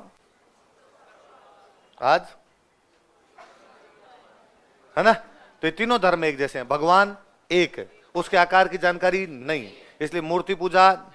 भगवान खुद नहीं आता कभी धरती पे, खुद आए तो आप देख लो, फिर तो आकार का पता ही चल जाए। तो भगवान खुद कभी धरती पर नहीं आता। व्यवस्था को संभालने के लिए क्या भेजता है? दूत। यहूदियों के अनुसार दूत कौन है? ईसाइयों के अनुसार, इस्लाम के अनुसार वो दूत एक किताब दे के जाते हैं। मोजेस की बुक, इनकी बुक, इनकी बुक, इनका पवित्र दिन, इनका पवित्र दिन, इनका। हिंदू धर्म इनके ठीक उल्टा है। हिंदू धर्म कहता है कि पहले तो भगवान एक, भगवान से पार थोड़ी पड़े वैसा, है ना? इतना मान खाए और दिन दुना रात चौगुना बढ़ रहा है। उन्हीं भगवान को ऑस्ट्रेलिया न्यूजीलैंड संभालने, उन्हीं भगवान को अफ्रीका संभालना पड़ता है, उन्हीं को अपना एशिया संभालना पड़ता है। इसलिए भगवान खूब सारे हैं। बहुदेववाद क्या है? पॉलीथीज्म। और जब भगवान एक से ज्यादा होंगे या देवता एक से ज्यादा होंगे तो आकार बताने पड़ेंगे। मैं आपको कहूं मेरा एक दोस्त है और उसके आकार की कोई जानकारी नहीं हो सकता, पर मैं कहूं 2 दोस्त है और उनके बारे में कुछ नहीं जानता, तो आपका एक सवाल होगा कि सर ये तो बताओ उनमें से लंबा कौन है, तिगड़ा कौन है, फूटरा कौन है, कोजा कौन है, थोड़ा बहुत तो कुछ बताओ। और यदि मैं आपको ये बताता हूं कि मेरा एक दोस्त लंबा है, एक दोस्त चिकना है, एक दोस्त मोटा है, एक दोस्त पतला है, एक दोस्त इस रंग का है, एक दोस्त इस रंग का है, इसका मतलब मैं आकार बता रहा हूं, फिर तो बनाया जा सकते। मैंने कहा एक लंबा है, पतला है, गोरा है, लो बन गई मूर्ति। तो हिंदू धर्म मूर्ति पूजा करता है। जहां भी एक से ज्यादा होंगे वहां पे आपको मूर्ति पूजा करनी पड़ेगी, वरना आप डिफ्रेंशिएट नहीं कर पाओगे उनको। फिर हमने कहा एक भगवान ऐसे हैं जिनका जो सिर है वो हाथी का है, एक भगवान ऐसे हैं जिनके जटाएं, एक भगवान ऐसे हैं जिनकी पूंछ है हनुमान, एक भगवान ऐसे हैं जो पीछे धनुष बाण लटका के घूम रहे हैं, एक भगवान ऐसे हैं जो बांसुरी लेके घूम रहे हैं। हमने सबकी पहचान बताई, पहचान बनाई, जो मूर्तियां बनानी पड़ेगी, मूर्तियां बनानी पड़ेगी। तो हिंदू धर्म मूर्ति पूजा करता है। फिर हमने कहा कि भाई दूध से पार नहीं पड़ेगी, दूत आ जाए हमें क्या पता सच्चा आदमी झूठा आदमी, इसलिए भगवान खुद आएंगे। तो क्या गड़बड़ी तो बार बार होती रहती है, बार बार आएंगे। वैसा पूजा करवाते तो भगवान को आना भी पड़ेगा, इसलिए हम कहते हैं भगवान 9 बार आगे चले गए। कितनी बार आगे चले गए? कल की अवतार बाकी है। कौन सा अवतार बाकी है? और भगवान ने कहा था कि जब जब धर्म की हानि होगी, अधर्म बढ़ जाएंगे, पाप बढ़ेंगे, पुण्य कम होंगे, तब मैं कल के अवतार के रूप में जन्म लूंगा, सारे पापियों को मार दूंगा, केवल सज्जन लोग बचेंगे, सज्जनों का युग आएगा, इसलिए होगा सतयुग। क्या होगा? और जब पाप का घड़ा भर जाएगा तब भगवान एक बार कल के अवतार के रूप में पैदा होंगे, सज्जनों को जिंदा रखेंगे, दुष्टों को मार देंगे, सतयुग आएगा, वापस चक्र घूमेगा। सतयुग, त्रेता, द्वापर, कलयुग, सतयुग, त्रेता, द्वापर, कलयुग, साइक्लिक ऑर्डर है, चक्र में घूम रहे हैं हम। ऐसी हिंदू फिलोसॉफी है, हिंदू माइथोलॉजी ये मानती है। अब जब भगवान खूब सारे हैं तो एक किताब से पार कैसे पढ़े? सिलेबस भी तो बड़ा हो गया ना। फिर इसलिए 4 है वेद, 18 है पुराण, 108 है उपनिषद, और गीता और महाभारत और ये राजा वनवीक सीरीज तो भगवान जाने कितनी पढ़नी पड़ेगी, तो भी आपकी पार पड़ने वाली। और जब भगवान इतने सारे हैं तो एक दिन में कैसे धोख लोगे भाई साहब?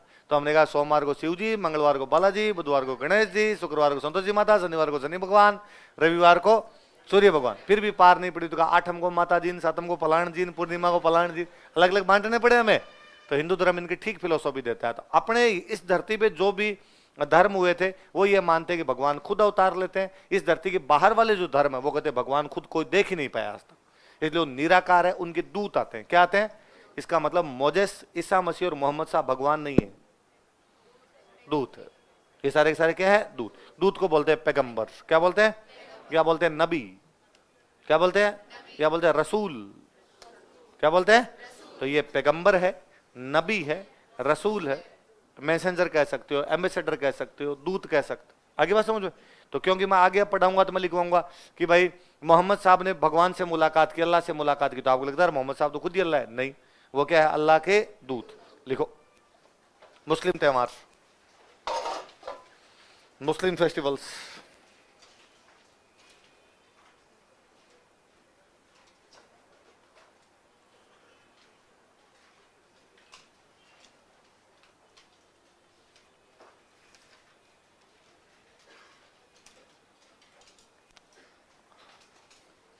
पांच सौ सत्तर में मक्का में, कहां पर? पैगंबर मोहम्मद साहब का जन्म हुआ। तो पैगंबर मोहम्मद साहब का जन्म कब हुआ? 570 में। कहां पर हुआ?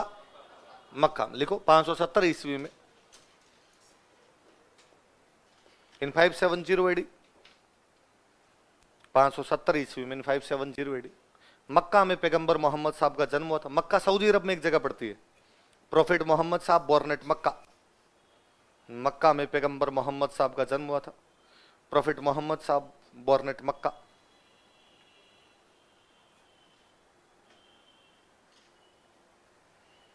मक्का में पैगंबर मोहम्मद साहब का जन्म हुआ था। प्रोफेट मोहम्मद साहब बोर्न एट मक्का। अब क्या, मक्का के जो लोग थे उनका मुख्य काम था मूर्तियां बनाना। काम क्या था? मोहम्मद साहब ने कहा मूर्ति पूजा, उन्होंने कहा रोजगार खत्म कर रहे, पेट पे लात मार रहे हो भाई साहब। तो वहां पे विरोध हुआ तो मोहम्मद साहब मक्का छोड़ के चले गए मदीना। कहां चले गए? लिखो 622 ईस्वी में इन 622 एडी। 622 ईस्वी में इन 622 एडी पैगंबर मोहम्मद साहब मक्का छोड़ के मदीना चले गए थे। प्रोफेट मोहम्मद साहब मूव्ड टू मदीना फ्रॉम मक्का। पैगंबर मोहम्मद साहब मक्का छोड़कर मदीना चले गए थे। प्रोफेट मोहम्मद साहब moved to Medina from Mecca.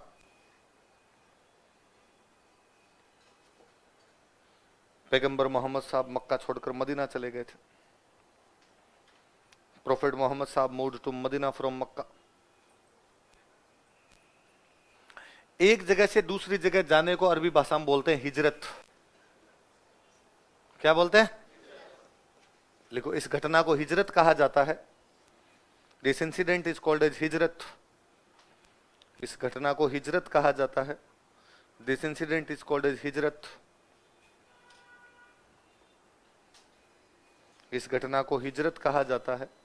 This incident is called as Hijrat. तथा इस दिन से हिजरी कैलेंडर प्रारंभ हुआ। And Hijri calendar is started from this day. तथा इस दिन से हिजरी कैलेंडर प्रारंभ हुआ। And Hijri calendar is started from this day.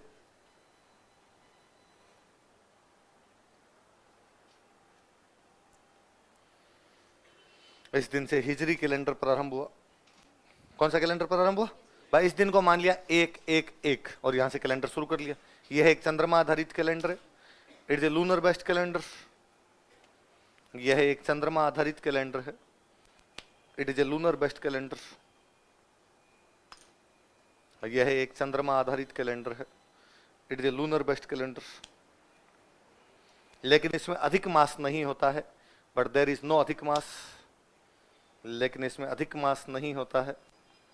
But there is no अधिक मास। विक्रमी कैलेंडर और हिजरी कैलेंडर में समानता क्या है कि दोनों कैसे कैलेंडर है? चंद्रमा। अंतर क्या है कि विक्रमी में अधिक मास होता है, इसमें अधिक मास नहीं होता। उसका देखो मैं एक अंतर बताता हूं। अब नहीं होता तो हर 3 साल के अंदर सूरज वाला कैलेंडर और इस कैलेंडर में 1 महीने का क्या जाएगा? गैप। एक नॉर्मल रोजे तो पता है आपको? रोजे कौन से महीने में आता है आपको? रमजान।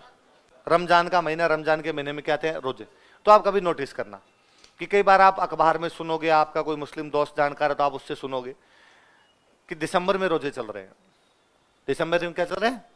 तो आपको लगता है ठीक है, दिसंबर के महीने में सर्दी पड़ती है, सर्दियों में पानी की आवश्यकता वैसे नहीं पड़ती भाई, रोजों में तो पानी पीना रहा खाना खाना। तो आपको लगता है ठीक है, वैसे ही गर्मियां सर्दियां पड़ रही है, सर्दियों में इतनी ज्यादा खाने पीने की आवश्यकता भी नहीं पड़ती, पानी की तो एकदम ही आवश्यकता नहीं पड़ती, इसलिए रोजे रखे जा सकते हैं। थोड़े सालों बाद आप सुनेंगे 7-8 साल बाद में कि रोजे आ गए मार्च में। रोजे कब आ गए? अल्लाह था फिर भी ठीक है, अभी तक भी इतनी गर्मी तो नहीं है, ठीक ठाक मामला चल रहा है। अब 7-8 साल बाद में सुनेंगे कि रोजे आ गए जून। रोजे कब आ गए? तो लगता है यार इस बार अल्लाह तपस्या ले रहा है, मज गर्मी, एकदम पूरी गर्मी, और इस गर्मी के अंदर क्या रखे जा रहे हैं? रोजे रखे जा रहे हैं। यार अब की बार तो जो रोजे रखेगा वो वास्तव में यूं हिम्मत वाला आदमी, वरना हर किसी से गर्मी के अंदर तो बिना पानी के रहा नहीं जाए। रोजे खिसक रहे हैं क्योंकि हर 3 साल में वो 1 महीना खिसक जाएंगे, क्योंकि हर 3 साल में हिजरी कैलेंडर और सूर्य वाला जो कैलेंडर उसमें 1 महीने का क्या जाएगा। और कभी नोटिस करना, कई बार अखबारों में आएगा इस बार हिंदू तथा मुस्लिम दोनों मनाएंगे साथ साथ त्योहार, हिंदुओं की होगी दिवाली तथा मुसलमानों की होगी ईद। तो आप लगता है दिवाली और ईद साथ साथ में आती, थोड़े एक साल बाद में आएगा इस बार हिंदू तथा मुस्लिम मनाएंगे त्योहार साथ साथ, हिंदू मनाएंगे होली, मुस्लिम मनाएंगे ईद। ईद खिसक गई क्योंकि हर तीसरे साल 1 महीने का गैप आ जाएगा। आई बात समझ में? अपने नहीं खिसक रही क्योंकि अपने अधिक मास वाला चक्कर है, डॉक्टरों ने दिमाग लगाएगा आगे नहीं जाना देंगे, खींच लेंगे वैसा, आगे जाने लगी तीसरे साल खींच लिया, तो 15 दिन का गैप आता है, उसके अलावा ज्यादा गैप आता नहीं। अब मैं महीनों के एक बात और लिख लो, मोहम्मद साहब मदीना गए 632 में, मदीना में मोहम्मद साहब की मृत्यु हो गई थी, लिख लो 632 ईस्वी में 632 एडी मदीना में पैगंबर मोहम्मद साहब की मृत्यु हो गई थी। प्रोफेट मोहम्मद साहब डाइड एट मदीना, मदीना में पैगंबर मोहम्मद साहब की मृत्यु हो गई थी।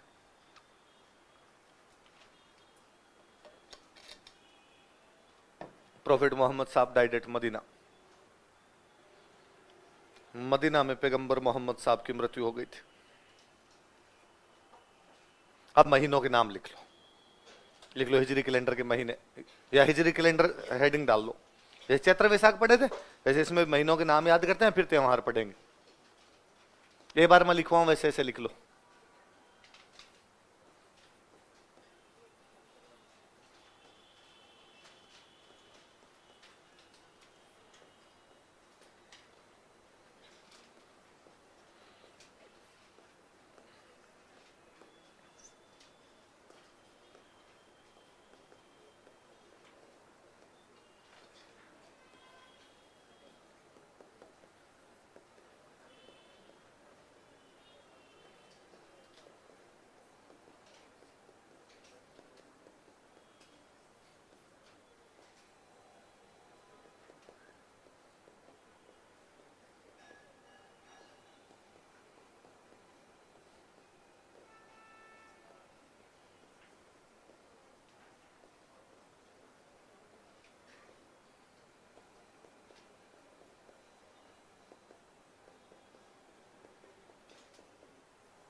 लिखो देखे, मुहर्रम, सफर, रबीउल अव्वल, रबीउल सानी, जमातुल अव्वल, जमातुल सानी, रजब, शाबान, रमजान, शव्वाल, जिलका, जिलहिज। अभी देखो आपके मैं याद करा दूंगा 2 मिनट में। चैत्र वैशाख से भी जी याद होंगे, दुनिया की सबसे सिंपल लैंग्वेज है अरबी, यदि जल्दी याद होती है 2 मिनट में तोते की तरह बोलोगे आप।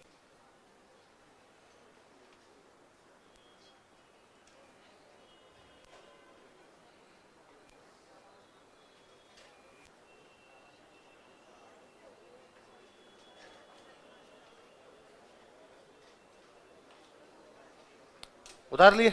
लो याद मैं करा देता हूं, आप तो उतार लो। सुनो देखो मेरी बात सुनो, मुहर्रम का मतलब होता है दुख, मुहर्रम का मतलब क्या होता है? ईद का मतलब होता है खुशी, है ना। मैं ये कहूं कि आज आरएस का रिजल्ट आया था, मैं मेरे दोस्त के घर गया, उसके घर पर मुहर्रम पसरा हुआ था, मतलब उसका सिलेक्शन नहीं हुआ, उसके घर पे क्या था? दुख।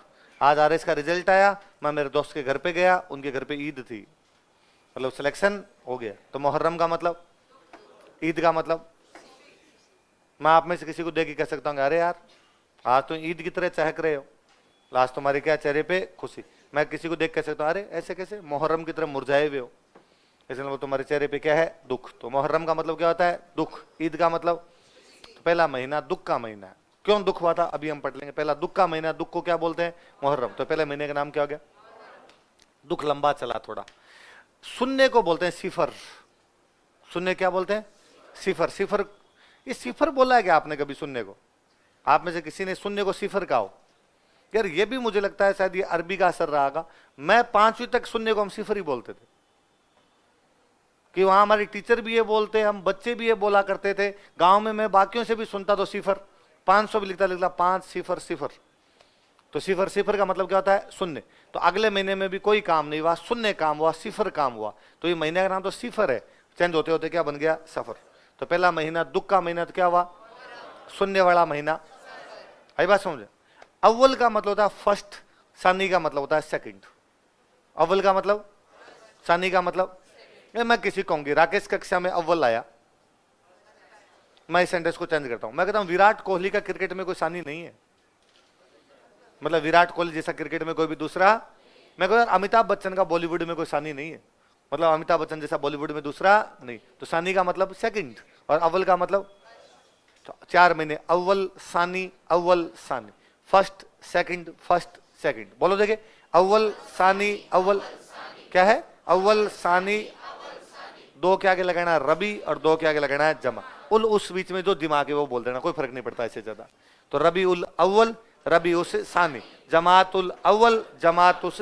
बोलो देखिए चारों का नाम। सानी, जमातुल अव्वल, जमात उस सानी। दोबारा बोलो एक बार। रबी उल अव्वल, रबी उस सानी, जमातुल अव्वल। पहला महीना दुख का, शून्य, first second, first second. Rabiul अव्वल, रबीउल सानी, जमातुल अव्वल, जमात। 6 के 6 एक साथ बोलो। मुहर्रम, सफर, रबीउल अव्वल, रबीउल सानी, जमातुल अव्वल। याद हो गए? अगले चार महीने अगले जो है ये तो बापड़े रैस है, रैस है। RS, राजवीर सिंह, राजवीर सिंह। तो रजब, साबान, रमजान, सवाल। बोलो देखे, रमजान तो नाम सुना हुआ ही रहता है, एक तो सुन ही रखा है। चारों बोलो देखे, रजब, साबान, रमजान। दोबारा बोलो। पहला दुख का महीना, सिफर वाला, फर्स्ट सेकंड, फर्स्ट सेकंड। अव्वल, रबीउल सानी, जमातुल अव्वल, RS, रजब, साबान, रमजान, सवाल। दोबारा बोलो। कभी सुना होगा मुसलमान हज करते हैं, तो जिस महीने में हज करते हैं महीना जिलहज। महीना कौन सा है? जिलहिज ना बोला जाए, जिलहज बोल लो, कोई नहीं। एक याद करना, ले देगे बापड़ा। नीचे वाला लास्ट वाला दोनों जे जे, जिलकाद, जिलहिज। क्या के नाम दोनों के? कौन से? RS वाले 4 बोलो। रजब, साबान, रमजान, सवाल। कौन से? रजब, साबान, रमजान। लास्ट वाले दोनों बोलो। जिलकाद और जिल। 6 के 6 एक साथ बोलो। रजब, साबान, रमजान, सवाल, जिलकाद, जिल। एक बार और बोलो। रजब, साबान, रमजान, सवाल, जिलकाद। दुख का महीना, सफर वाला, first second, first second. Rabiul अव्वल, रबीउल सानी, जमातुल अव्वल, जमातुल। ये 4 RS, रजब, साबान, रमजान, सवाल। लास्ट वाले जिलकाद और जिल। लास्ट वाले 2 बोलो। 6 के 6 एक साथ बोलो। रजब, साबान, रमजान, सवाल, जिलकाद। 12 एक साथ बोलो देखिए। मुहर्रम, सफर, रबीउल अव्वल, रबीउल सानी, जमातुल अव्वल, जमातुस। रजब, साबान, रमजान, सवाल, जिलकाद। एक दूसरे को सुना दो एक बार एक दूसरे को सुना दो।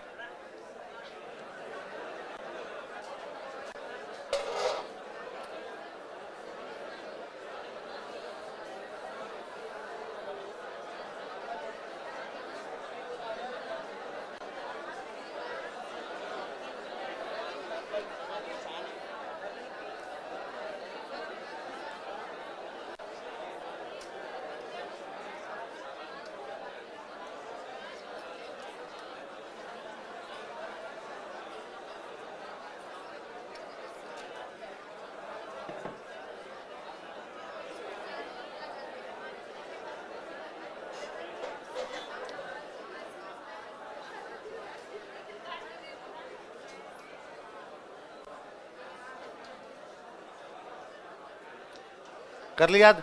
सबको याद है? बोलो देखिए, अब बोर्ड पे नहीं बोलो। मुहर्रम, सफर, रबीउल अव्वल, रबीउल सानी, जमातुल अव्वल, जमातुस। रज्जब, शाबान, रमजान, सव्वाल, जिलकात, जिल। सबको याद है?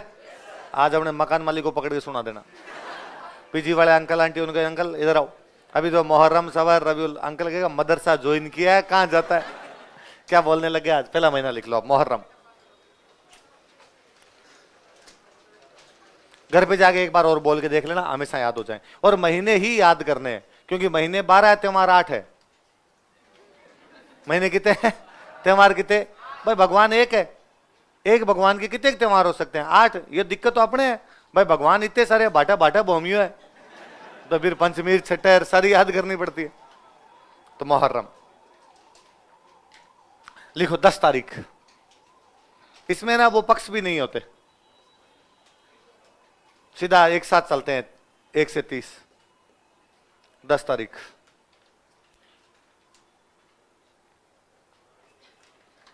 आज सुनना, देखो एक बात सुनना, फिर मैं बताता हूं।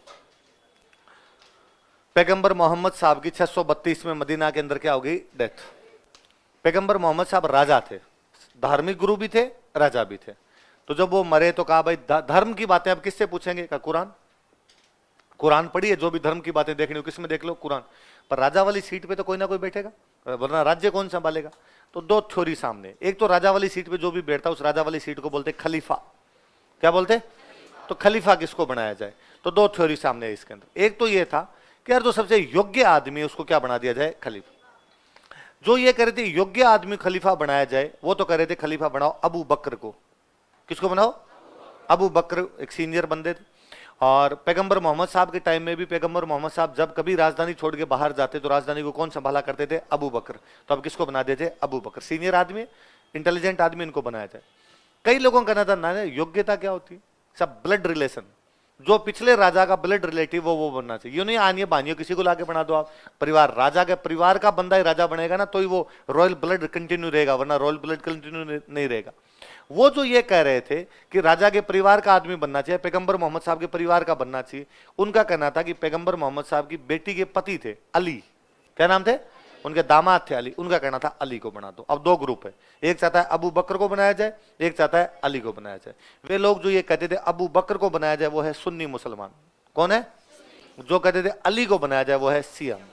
तो सुन्नी और सिया वाला जो डिफरेंशिएशन है वो ये है कि जो योग्यता के आधार पर अबू बकर को बनाना चाहते वो तो क्या वे सुन्नी, और जो ब्लड रिलेशन के आधार पर अली को बनाना चाहते वो क्या थे? लेकिन पहले अबू बकर वालों की चली, और पहले खलीफा कौन बने? अबू बकर। अबू बकर की बहुत जल्दी 5-7 साल में डेथ हो गई, तो अगला खलीफा उन लोगों ने वापस बना दिया अपना उमर। कौन बन गए? उमर की भी 2-3 साल में डेथ हो गई, तो अगला खलीफा फिर उन्होंने अपना बना दिया उस्मान। कौन बन गए? तीनों खलीफा सुन्नियों की साइड से बने। कौन कौन? अबू बकर, उमर। लेकिन इस बार उनकी नहीं चली, इस बार खलीफा बन गए अली। कौन बन गए? अली की ज्यादा एज भी नहीं थी, वो 10-1 साल के अंदर तीनों एक्सपायर हो गए। तो चौथे खलीफा कौन बन गए? अली। अली जब चौथे खलीफा बने तो इनमें लड़ाइयां हो गई, शिया और सुन्नियों के अंदर, आपस के अंदर इनके अंदर लड़ाइयां होने लगी। तो अली के एक बेटे थे, उन बेटे का नाम था हुसैन। क्या नाम था? अच्छा, अली मोहम्मद साहब के दामाद है, तो हुसैन क्या लगे उनके? दोहिते। दोहितों के हुसैन नाम के एक दोहिते थे। इराक में एक जगह पड़ती है करबला। कौन सी जगह थी? कहां पड़ती है करबला? इराक के अंदर एक करबला नाम की जगह पड़ती है। यहां पे युद्ध होता है, इस युद्ध के अंदर लड़ते हुए शहीद हो गए। तो इस 10 तारीख को, मुहर्रम के 10 तारीख को कौन शहीद हुए थे? कौन से युद्ध में? हुसैन कौन थे? पैगंबर मोहम्मद साहब के दोहित। कौन थे? पैगंबर मोहम्मद साहब के। तो इस दिन हुसैन की याद में ताजिए निकलते हैं। हुसैन की याद में क्या निकलते हैं? ताजिए का मतलब हिंदुओं में अर्थी। अर्थी समझ गए? डेड बॉडी ले जाने के लिए जो होती है अर्थी, हिंदुओं में जिसको अर्थी बोलते हो, मुसलमान उसे क्या बोलते हैं? तो इस दिन हुसैन की अर्थी निकलती है, एक प्रकार से हुसैन के ताजिए निकलते हैं। और कभी आपने नोटिस किया हो कि उसमें साथ में जो लड़के चलते रहते हैं वो हाथों में सांकड़े रखते हैं, हाथों में डंडे रखते हैं और अपने शरीर पे मारते हैं, खून वून निकाल लेते हैं अपने, और जोर जोर से बोलते हैं कि या हुसैन हम होते तो बचा लेते, या हुसैन हम होते तो बचा। हमें रिग्रेट है इस बात का, हम पश्चाताप करते हैं कि उस दिन तुम अकेले पड़ गए थे और तुम वहां शहीद हो गए, काश हम होते तो हम तुझे उस दिन मरने नहीं देते। दुख का दिन हो गया, हुसैन की डेथ हुई थी, इसलिए महीने का नाम ही मुहर्रम है। महीने का नाम ही क्या है? अब लिखो। हाँ बजाते हैं वो तो आप, वो नॉर्मल वैसे कि भाई महापुरुषों का जब भी होता है तो उसमें ढोल ताशे बजाते हुए जाते हैं। लिखो, इस दिन हुसैन की याद में ताजिए निकाले जाते हैं। Tazia procession is conducted in memory of Hussain on this day. इस दिन हुसैन की याद में ताजिए निकाले जाते हैं। Tazia procession is conducted in memory of Hussain on this day. इस दिन हुसैन की याद में ताजिए निकाले जाते हैं। Tazia procession is conducted in memory of Hussain on this day. Hussain पैगंबर मोहम्मद साहब के दोहिते थे। Hussain was grandson of prophet Mohammad Sahab. Hussain पैगंबर मोहम्मद साहब के दोहिते थे। Hussain was grandson of prophet Mohammad Sahab. पैगंबर मोहम्मद साहब के दोहिते थे। Was grandson of prophet Mohammad Sahab. यह करबला के युद्ध में लड़ते हुए शहीद हो गए थे। He was martyred while fighting in battle of Karbala। यह करबला के युद्ध में लड़ते हुए शहीद हो गए थे। He was martyred while fighting in battle of Karbala। Karbala के युद्ध में लड़ते हुए शहीद हो गए थे। He was martyred while fighting in battle of Karbala। कौन से युद्ध में लड़ते हुए शहीद हो गए थे? कौन? उसे अगला लिखो भाई। सफर।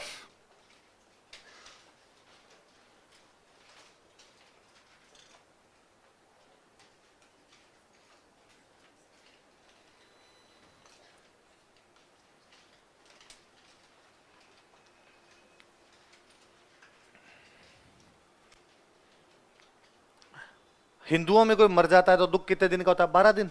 मुसलमानों में अवधि 40। कितने दिन के? चल।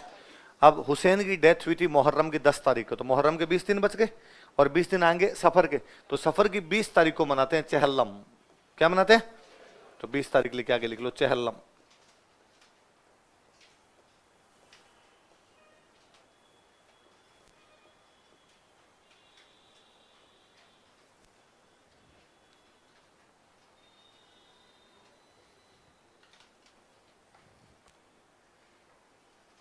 चहल्लम कोष्टक में लिखो। हुसैन की मृत्यु के 40 दिन बाद, after 40 days of death of Hussain. Hussain की मृत्यु के 40 दिन बाद, after 40 days of death of Hussain.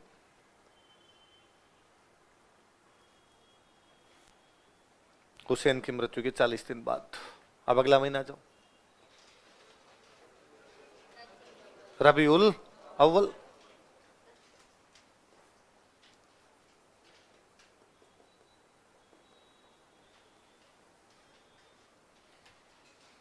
जैसे मैंने बताया कि भगवान बुद्ध का जन्म भी बुद्ध पूर्णिमा और भगवान बुद्ध की मृत्यु भी बुद्ध पूर्णिमा सेम।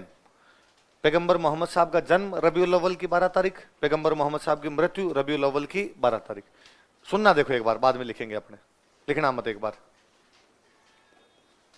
जन्म को बोलते हैं ईद मिलादुल नबी। क्या बोलते हैं? ईद का मतलब क्या होता है? क्या होता है? नबी का मतलब पैगंबर। क्या होता है? नबी के मिलने की खुशी, पैगंबर के मिलने की खुशी। इस दिन पैगंबर आए थे, पैगंबर मोहम्मद साहब का जन्म हुआ था, इसलिए क्या बोलते हैं इसको? ईद मिलादुल। इसी दिन मृत्यु हुई थी, उसको बोलते हैं 12 वफात। क्या बोलते हैं? ये नाम आपने सुना होगा अक्सर, छुट्टी वगैरह होती है 12 वफात की। वफात का मतलब होता है ऊपर चले जाना। तो 12 तारीख को 12 वफात हुआ, तो 12 तारीख को पैगंबर मोहम्मद साहब के जन्म है, 12 तारीख को पैगंबर मोहम्मद साहब की मृत्यु है। जन्म को क्या बोलते हैं? मृत्यु क्या बोलते हैं? लिख लो, दोनों लिख लो। क्वेश्चन लिख लेना, पैगंबर मोहम्मद साहब का जन्म और पैगंबर मोहम्मद साहब की मृत्यु, बर्थ और डेथ। ईद मिलादुल नबी, नबी के मिलने की खुशी।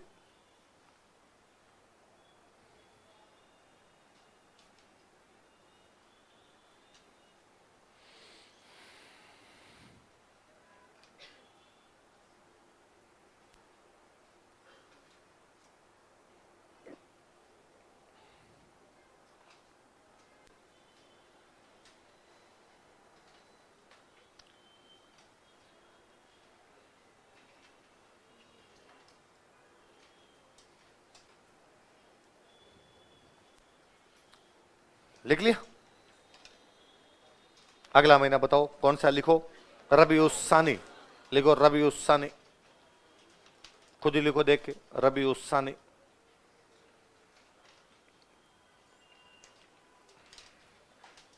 लिख दो कोई त्योहार नहीं, नो फेस्टिवल।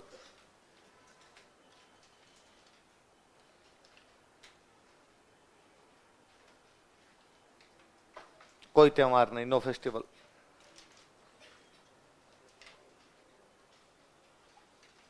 अगला कौन सा है? लिखो जमातुल अव्वल। जमातुल अव्वल।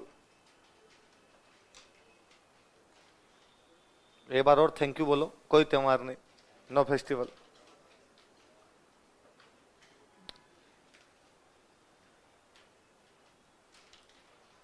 अगला कौन सा है? जमात। जल्दी से थैंक यू बोल दो एक बार। जमात उस्सानी। तीनों को थैंक यू बोलना है। रबी उस्सानी, जमातुल अव्वल, जमात उस्सानी। कोई त्योहार नहीं आते इनमें। अब बताओ अगला कौन सा है? कौन सा है? रज्जब।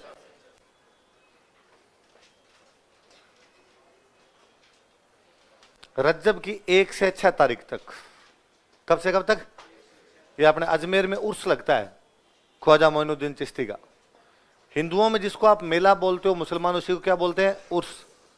लिख लो, ख्वाजा मोइनुद्दीन चिश्ती का उर्स। उर्स ऑफ ख्वाजा मोइनुद्दीन चिश्ती। कहां पे लगता है? अजमेर।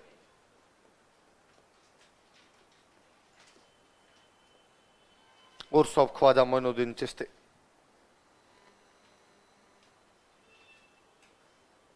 उर्स का मतलब क्या होता है? मेला। ख्वाजा मोइनुद्दीन चिश्ती का उर्स।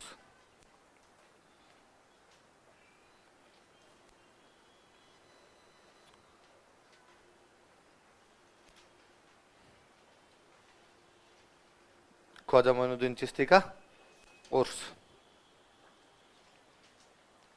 उर्स की शुरुआत भीलवाड़ा में गोरी परिवार रहता है, वो गोरी परिवार आके सबसे पहले झंडा चढ़ाता है यहाँ पे, उससे उर्स की शुरुआत होती है।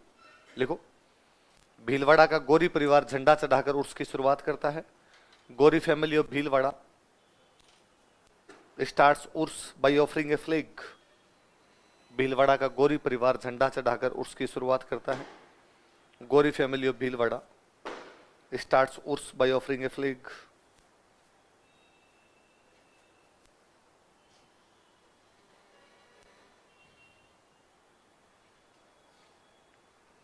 भीलवाड़ा का गोरी परिवार झंडा चढ़ाकर उर्स की शुरुआत करता है। गोरी family of Bhilwara start Urs by offering A flag. 6 तारीख को उर्स खत्म होता है। उस दिन होती है कुल की रस्म। क्या होती है? कोई अंदर दरगाह की रस्म है भाई। इस दिन चादरें वगैरह ज्यादा चढ़ती है। कुल की रस्म। तो कुल की रस्म कब निभाई जाती है? 6 तारीख। और 9 तारीख को लिख लो बड़े कुल की रस्म।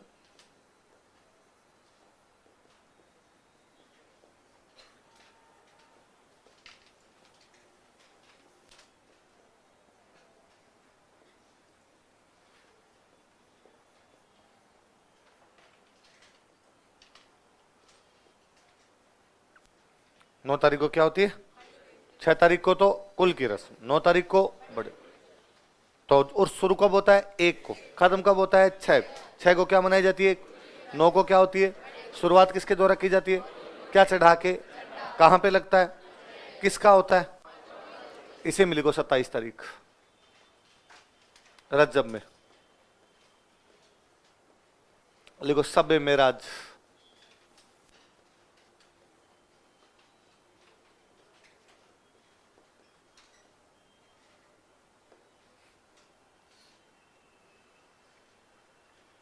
सब मेराज क्या नाम है? सब का मतलब होता है नाइट, रात्रि। रात्रि को क्या बोलते हैं? सब। इसलिए रात को यदि ओस पड़े तो बोलते हैं सबनम। रात्रिकालीन जो ओस होती है उसको क्या बोलते हैं?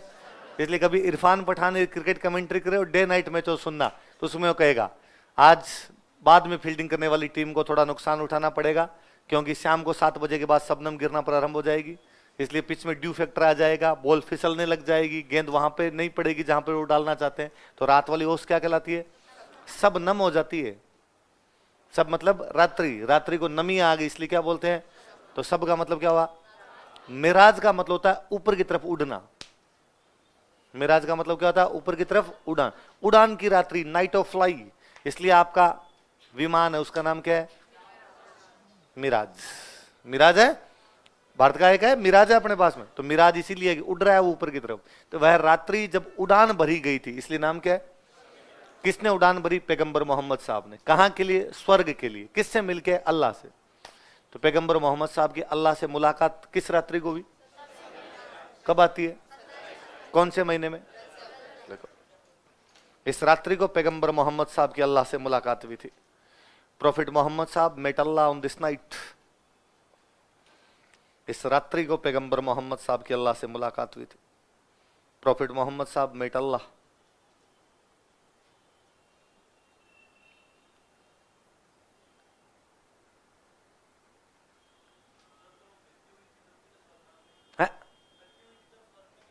तब भी गए, एक बार पहले ही गेड़ा मार के आगे।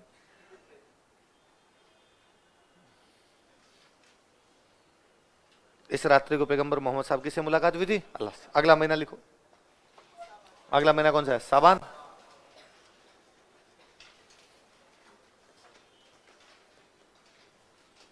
साबान में लिखो 14 तारीख।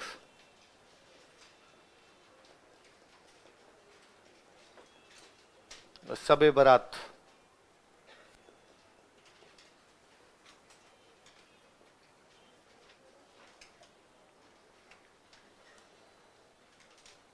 क्या होती है? सब का मतलब क्या हो गया? देख, कई बार आप एक शब्द सुनते हो, फिल्में देखते हो, तब कहते हैं और उसे बाइज्जत बरी कर दिया गया। कहते हैं बरी, बरी करना मतलब माफ कर देना। माफ करना ये होगा भाई, बरी 10 साल की सजा थी, अब माफ किया, जा भाई तू तेरे घर पे जा। इस बारात का मतलब बरी करना है। वह रात्रि जब आप बरी कर दिए जाते हो, वह रात्रि जब आपके पाप माफ कर दिए जाते हैं, तो इस रात को मस्जिद में जाके यदि आप भगवान से पश्चाताप कर लो, रिग्रेट फील कर लो, तो भगवान आपके सारे पाप क्या कर देगा? आप यूं मान लीजिए जैनों की सुगंध दशमी है, बताया था। जैन कहते हैं सुगंध दशमी को जाकर अगरबत्ती करो, धुआं उड़ेगा, पाप उड़ गए। मुसलमान कहते हैं इस दिन जाके मस्जिद में हाथ जोड़ो, भगवान आपके सारे पाप क्या कर देगा? माफ। लिख लो, इस रात्रि को मुस्लिम अपने बुरे कर्मों के लिए माफी मांगते हैं, पापों के लिए माफी मांगते हैं। Muslims apologise for their bad deeds on this night. इस रात्रि को मुस्लिम अपने बुरे कर्मों के लिए माफी मांगते हैं। Muslims apologise for their bad deeds on this night. इस रात्रि को मुस्लिम अपने बुरे कर्मों के लिए माफी मांगते हैं। Muslims apologise for their bad deeds on this night. Muslim अपने बुरे कर्मों के लिए माफी मांगते हैं। चलो अगला महीना लिखो, रमजान।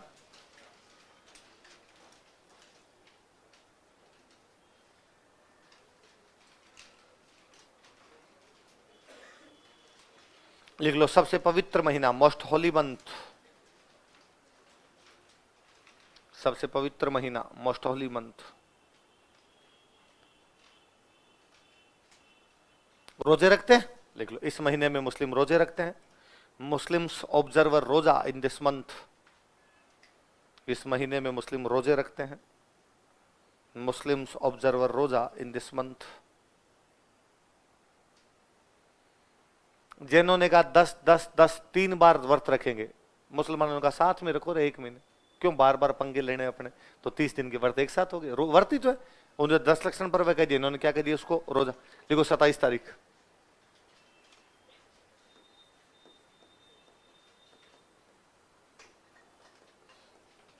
लिखो, सब कद्र।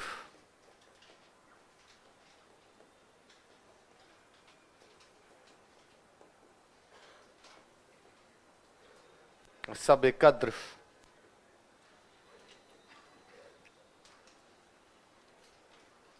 कौन सा महीना है?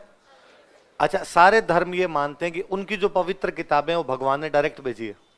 जैसे हिंदू कहते हैं कि वेद अपरुष से है। वेद क्या है?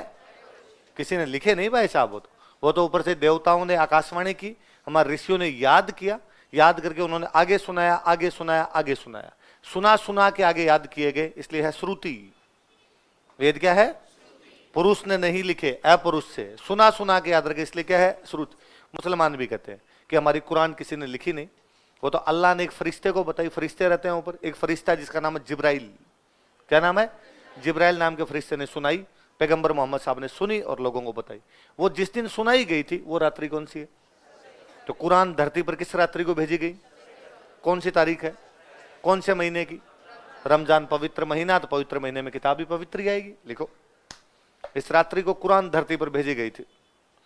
Quran was sent to earth on this night. इस रात्रि को कुरान धरती पर भेजी गई थी। Quran was sent to earth on this night.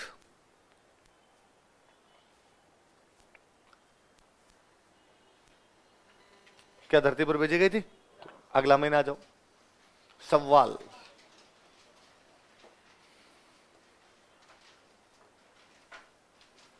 पूरे महीने भूखे रहे तो सव्वाल की 1 तारीख को कहा आज ढंग का खाते हैं, कुछ मीठा मीठा खाते हैं कुछ।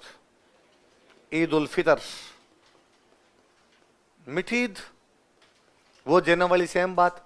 आप पूरे महीने तक काम नहीं करोगे, एनर्जी नहीं रहेगी, खुद के बारे में सोचोगे, तो बाकियों से माफी मांगोगे। माफी मांगोगे तो भाईचारा बढ़ेगा या कम होगा? तो भाईचारे का त्योहार, फेस्टिवल ऑफ ब्रदरहुड।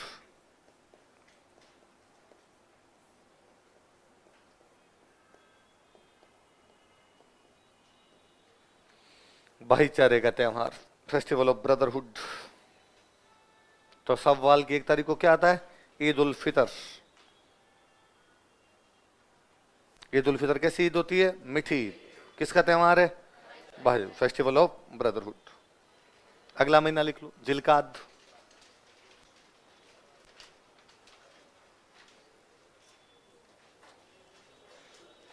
अगला महीना कौन सा है? लिखो, कोई त्योहार नहीं, नो फेस्टिवल। भगवान एक है भाई साहब, एक भगवान के कितने त्योहार होंगे? कोई त्योहार नहीं, नो फेस्टिवल।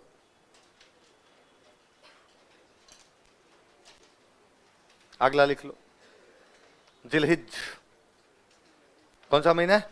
मैंने बताया हज करते हैं, इसलिए महीने का नाम क्या है? जिलहिज। लिख लो, इस महीने में मुस्लिम हज यात्रा करते हैं। मुस्लिम्स विजिट हज इन दिस मंथ। इस महीने में मुस्लिम हज यात्रा करते हैं। मुस्लिम्स विजिट हज इन दिस मंथ। और 10 तारीख को लिखो ईद उल अजहा। अज का मतलब होता है बकरा, बकरे काटते हैं इसलिए बकरीद।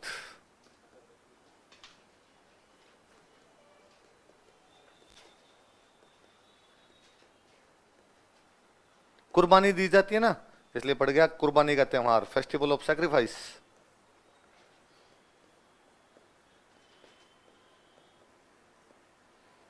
कुर्बानी का त्योहार, फेस्टिवल ऑफ सैक्रिफाइस।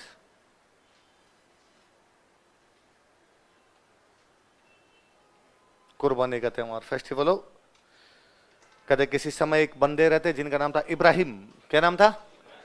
इब्राहिम दीन को मानने वाले, मजहब को मानने वाले, भगवान में बहुत ज्यादा विश्वास रखने वाले व्यक्ति थे। एक दिन इब्राहिम रात को सो रहे थे, उनको लगा जैसे सपने में उनको अल्लाह कह रहे थे कि इब्राहिम तेरी सबसे प्रिय वस्तु की कुर्बानी दे। किसकी कुर्बानी दे? इब्राहिम अगले दिन उठे, गांव वालों को बुला कर रात को सपने में ऐसा ऐसा सुना कि इब्राहिम तेरी प्रिय वस्तु कुर्बानी दे। गांव वालों ने पूछा तो हाँ भाई बताओ इब्राहिम जी, आपकी सबसे प्रिय वस्तु क्या है? कह मेरा सबसे बेटा प्रिय है, मेरा बेटा का नाम था इस्माइल। क्या नाम था? तो मेरा सबसे प्रिय क्या है? इस्माइल। तो अब तो उनका कोई बात नहीं, यदि अल्लाह ने कहा तो इस्माइल की कुर्बानी दी जाएगी। तो साहब बिठाओ, इस्माइल को बिठाया गया और कहा तलवार दो, मैं उड़ा दूंगा अभी गर्दन। लेकिन पिता अपने पुत्र की गर्दन तो कैसे उड़ा दे? अब वो जैसे गर्दन उड़ाने के लिए जाए, आगे से इस्माइल इस्माइल करे। तो उन्होंने कहा एक काम करो यार, इसके ऊपर कपड़ा लगा दो, फिर इसकी आंखें चेहरा मुझे दिखेगा नहीं, फिर मैं उड़ा दूंगा। तो चेहरे पे कपड़ा लगाया गया, इस बार तलवार चलाई, गर्दन उड़ा दी। लेकिन जैसे वो कपड़ा वहां से उठाया गया तो वहां पे इस्माइल नहीं, वहां पे तो बकरा कटा हुआ था।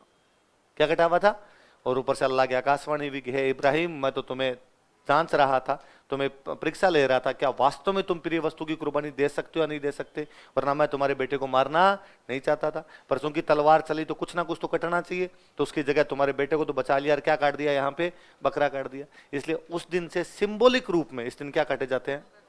कहानी ये बताती है कि हमें हमारी किसी भी चीज के प्रति अधिक लगाव नहीं रखना।